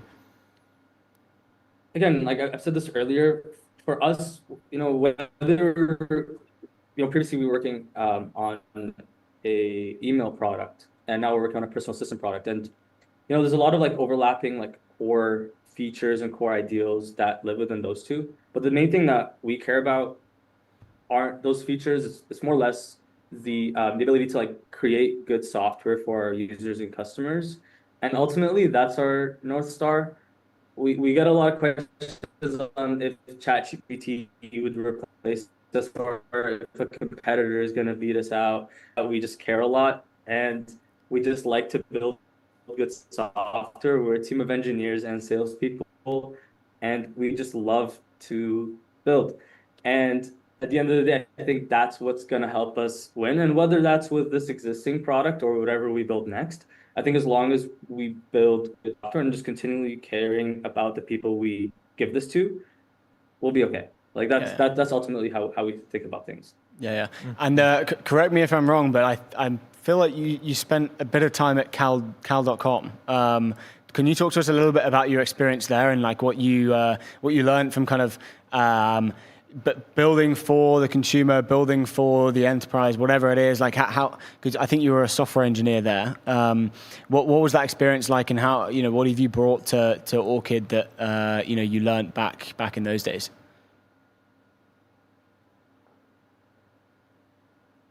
So I don't know if you've had Pierre or Bailey on, so I apologize for this, but they're also like European founders, and I feel like they make good guests. Yeah, But yeah, 100%. in general, I've learned a lot about open source and talking to users. They were pretty ruthless about the direction, and that was like, going all in on open source, but more or less like really caring about the individual user before the enterprise. And they were doing a lot of enterprise sales when I joined. Yeah. I guess the one thing I would, I took from them was like sales beats everything. They wouldn't really share that, but they were very stoked about being profitable and trying to become profitable. And that was always, their goal. Even if the product didn't feel that way perhaps at the time or before that, it is definitely now. So to them and to us, sales is a big part. And even if we don't have a product ready, we're always making sure to launch early, to sell before it's ready, and just always have some level of interaction with the market, no matter what. Yeah. It's kind of like those guys. I mean, from outward looking in, you'd say that it's an inherently like pretty viral app. Nailing short form distribution. PLG stuff. Yeah. It kind of grows itself. I mean, things like Orchid, I'm sure. Have you guys, like, how are you thinking about distribution past the launch? Will it be, sort of Instagram based short form? I'm sensing that could probably do quite well. Would it be another launch video on X? How are you thinking about keeping this momentum? Yeah, all of the above, and continually improving the app. As good as the launch video was, there are definitely some pitfalls that Orchid has, and we just have to fill in the leaks and make sure that that's good to go. In terms of distribution, obviously the standard consumer stuff is what we're going to follow, and we're probably going to try a few things out as well. So Instagram, TikTok, UGC program, and then alongside some to announce pretty soon. Really Love cool. It. Well, we're going to have you back on when you're announcing something again pretty soon. We'd love to do it. Thank you so much for joining us. It's been an absolute pleasure. We are at time. But Nizzy, feel free to come back whenever you want. Very appreciate it, and good luck. Legend. Cheers, dude. Congrats on the launch as well. Smashed it. Bye. Ciao. That was Nizzy, ladies and gentlemen, from Orchid. 22 million views on launch video. Yeah. That's it's probably the biggest launch we've seen in a while. I'm trying to think of what else would. I know Pokies did incredibly well when they launched. That was not quite 20, I think. I think it was around 20. They were like kind of the first ones to do what, like, their launch video was first of its time type thing. But we could riff on that for ages. I think we've got Michele. Quickly, before we do that, Framer, build better sites faster. The all-in-one platform where the enterprise team design, build and ship production-ready websites. Go to framer.com/ETN. Let's bring Michele into the studio. President and head of AI at Replit. They just launched. Where is it? Hello, stuff. Sir. There he is. Welcome. It's good to see you again. Nice to see you again. You'll have to get me out of bed really early. Not as early as last time, though. Slightly later than last time. That is true. Thanks. We got another. We're thinking about you, man. Don't worry. 45 minutes in there. Congrats on the round, by the way. Very excited about it. Great job. Appreciate it, dude. We appreciate it. That means a lot. Thank you so much. Yeah, we're having a good time. We're in our new studio, which whenever you're in London, you'll have to drop in and say hi. It shows. We'll do. I'll be there in a couple of months. To the studio. Amazing. Michele, this isn't about us today. It's about you guys. You made an announcement. I think it was yesterday or the day before. But do you want to maybe share with us what Replit has announced, and then we can get into it with a bunch of questions? Of course. We launched Replit Design, which is sort of an evolution of what we had in product already starting from Agent 4 back in March. We created this agentic canvas that allows like everyone to be creative. It puts you like in the shoes of someone who works as a designer without having trained for years to have those skills. Now, what's even more exciting about this is that we learn a lot from our users in the last few months, and we realize, okay, what can we bring in product to make them even better at design? And it turns out that I think we found a few key advances that I'm going to be talking about today. First one that I love is called ambient intelligence. The idea that you start from an initial draft, and then we recommend you where to take it next. We learned that concept from our agent. Oftentimes we recommend you follow-up tasks, like what else can you do? And we took that concept and brought it to design. And if you think about it today, we have a lot of models that have different type of design skills, different personalities. You can think of them like a paintbrush, that they're like tools that you can use as a person who does design with AI. But what is still missing is how am I going to use them and what am I going to use them for? So if you take me, a person who has absolutely no design skills, I can craft, a good landing page at this point. I can do basic work, but I wouldn't know how to make it evolve. So we brought this experience into Replit design, where at every step we recommend you like several different paths you can take. And now you have basically how to evolve your design from there. And the other one I hinted at is there are so many good models for creating design at this point that it doesn't make sense to lock your experience in just one of them. So, we give you access to the Claude family, the GPT-5, Gemini, but especially also open waste models. So GLM and especially Kimi, they're absolutely amazing. Kimi K3 has completely like a new design language that it's using. And that's really for the way in which the model has been built. So we're the first product that allows you to test across all of them. We have a feature that allows you to create the same design in parallel with different models. It's kind of like hiring multiple designers for the same job and then, cherry picking the best one. So we launched this a couple of days ago. Reception has been great. Usage, is growing a lot. And we feel it's yet another building block to accomplish the long-term vision that we have as a product, which is, of course, not just doing design, not just building applications, but making everyone productive with AI. Yeah, I wanted to talk to you about like kind of creativity of the models and how kind of like they've got pretty high taste. I mean, this kind of like ambient intelligence type thing allows people to, it's prompt-free kind of designing, and it gives you the ability to kind of like, lean on the creativity of the model. Can you talk to us about like how that's like developed and how you guys at Replit have seen that develop, and the models are just kind of getting better and better and better, and like where they are now compared to where they were even like last time we spoke? So internally, we started to talk about the post-prompting era. The fact that prompting was an extremely useful skill even up to 6 months ago, and it's becoming less and less relevant. And the reason is models require even less supervision, even less guidance on how to do work, but they also start to showcase, their peculiarities. So you take the same design, exactly the same prompt, used by Kimi versus used by a Claude model, the outputs will be both very high quality, but will also be extremely different. So it's more important to have a product experience that allows you to iterate with the kind of recommendation that we're talking about, rather than trying to instruct our users to write very long and extensive prompts, because they don't matter much any longer. And this is going to be something you would see across the industry for every product surface, not just design.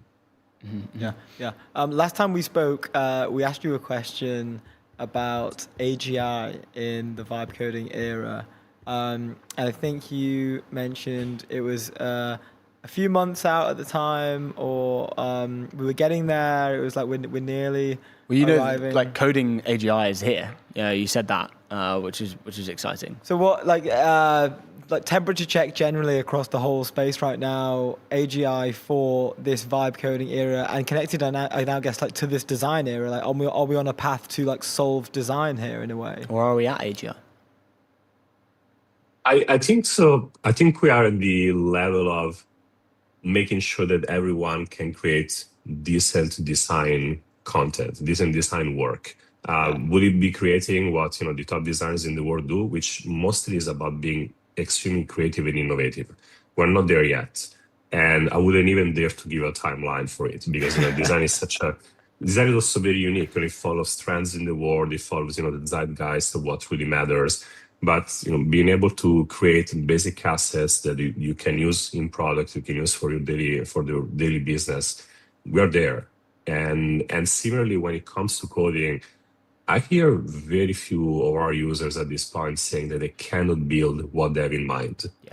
It might still take a bit of struggle, so maybe by the end of the year, the experience is going to be even more polished, even more pain-free.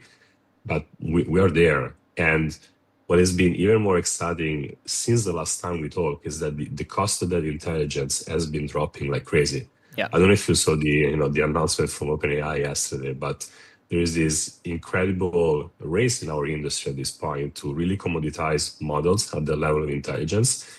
And it makes me extremely excited because that's exactly what we predicted back in the days. That's why we invested so much effort in creating our platform and our products. And we're going to be able to make this technology very affordable for everyone. Yeah. And I assume like the multimodal kind of thing is, that's like perfectly tying into this. How important is that? And do you think, when you're building kind of even from, day one, you need to be thinking multimodal. I think that is like the kind of thing that you need to be doing. Do you think that's right and that's fair? 100%. We've been very opinionated when it came to multimodal approach back in the days, in the sense that we evaluated everything available on the market, and then we always cherry pick what we thought was best at a certain price point. Yeah. And then what we allowed the users to select was the entry point in terms of pricing, but not selecting at the level of the specific model they would be using. We literally changed this approach a few days ago, and we launched it on Tuesday, a model selector in our product as well, with a totally different take compared to what other players do in the industry, because we don't want to give you a model selector with 30 options. Our user is not going to be someone who reads every single X post and knows how powerful is a brand new model launched by any Switching company. between them day by day, hour by hour. Yeah, it's a bit psychotic if you need to keep track of all of that. Yeah. But for every price point, we give them a selection like 3 to 5 that we know they're best, they know they work extremely well, and we're gonna keep basically this updated. We do it today, and we didn't do it literally like a month ago because there were not enough options. Like before, back in the days, there was always a clear winner for each one of them. Yeah. Now it's not the case anymore. Yeah. Going back to the OpenAI thing you mentioned, it's been a bit of a theme throughout the show. We covered it a little bit yesterday, but like, how much of an impact does this have on you guys as like one of the leading enterprise companies in one in the world right now, to be honest, for the tech ecosystem? How does a change like this impact you guys? I'll tell you this much: the next couple of months will be a constant series of launches from us. So keep your eyes on Replit, and many of them are being influenced by this dramatic drop in terms of cost for tokens. I was like literally scrambling with my team yesterday to change some of the design and some of the user experience for our product because of this is happening. So I've never been not only more excited, but also like more bullish for the position where we are. Again, it's really showcasing the importance of creating a powerful application layer, because there will be models that are not going to be prohibitively expensive that we're going to be able basically to offer to everyone. And I expect enterprise wall to wall to have access to a good enough level of intelligence. But what is missing today is it's hard to make that intelligence useful. Like raw tokens are not what going to have real impact, in the world. Yeah. So we take those raw tokens, we refine them, and then we make sure that everyone is successful with them. Yeah, fascinating. It seems to be like, I don't know, I was surprised because I felt like there was a trend towards, especially for enterprise companies, a trend away from frontier lab models, and then also like being more curious around like open source, experimenting with it in companies, mainly catalyzed by like Hinchy, obviously. But I mean, how does this announcement impact that? Surely now, why would you need to? I think the curiosity is still there. The moment we launched them, especially Hinchy, and a lot of our enterprise customers reach out because they wanted to try it. They want some level of guardrails around them. So the excitement is, if anything, is just growing. At the same time, it's also important that there is like a real race in terms of pricing. And you just need one big player to start it. So OpenAI bootstrap that process. I don't think the rest of the industry is gonna fall asleep. They will definitely respond, and I think also open weights models are exceptional because they help drive down the pricing for tokens. So let's see what the responses are going to be. But the fact that there's already one player that decides to do that is exactly what we're all hoping for at the application layer. And honestly, also our customers. As much as sometimes our revenue is driven by token usage and how many tokens they use and how expensive those tokens are, Yeah. it really goes against our long-term strategy. Like what we want to maximize is the outcomes that people have, not the amount of tokens that they use, because often that spend, if it's only token driven, is regrettable. Like they get the task done, but they start to wonder why they spend so much money for that. But if you can lower the price point, expect this technology to become really pervasive. Yeah, yeah. So wait, within that, then you're maybe thinking that like a response from Anthropic would have to be potentially to lower. I mean, you kind of have to follow suit in a way, right? Like you're saying that we will expect other labs to, bring down prices for certain models.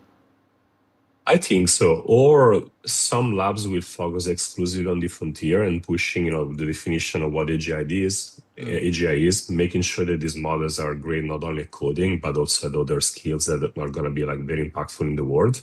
But at the same time, yes, at the lower level, other players will start to play a role. So if it's only OpenAI plus open weights models, I think it's enough. I think there's going to be like enough competition.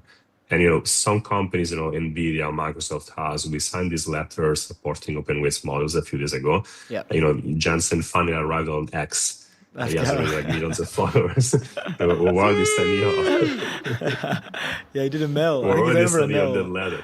So Yeah. I saw that tweet. Yeah. I saw the quote tweet being like, it's 3 simple steps to get 1 million followers on X. Be Jensen Huang, build a multi-billion-dollar company, post on X once. It was a partner from A16Z. Yeah. Is that power move, yeah. Is that your strategy, Michele? Not there yet, but I think I'll give it another decade. One day. We're gonna talk about it. One day, I'll get there for sure. So cool. Man, it's always so great to talk to you. We really appreciate the time and appreciate you waking up so early. Likewise, you guys keep crushing. Let us know whenever you want to come back on, and we'll be here. I'll be in London in a couple of months, so I'm coming to see your office, okay? Let's go, let's dude. do it. Sounds good. Cheers, guys. We'll see you Congrats soon. again. See you man. soon. Ciao. Have a good one. Bye-bye. Ciao. Michele, what a beast, What a man. ledge. Good to catch up Absolute with him legend. again. He's always keeping well. Indeed, BVNK accelerating the global money movement. BVNK provides enterprise-grade stablecoin infrastructure for global businesses, enabling fast, compliant payments and digital assets. So solutions worldwide, bvnk.com. That is the show, ladies and gentlemen. Look at our beautiful studio. 1 week. We've done First week down. Let's go, bro. First week down. We appreciate it. We'll see you soon. Bye. We'll be live tomorrow, Saturday. Tune in. Not true. Not true at all. Complete lie.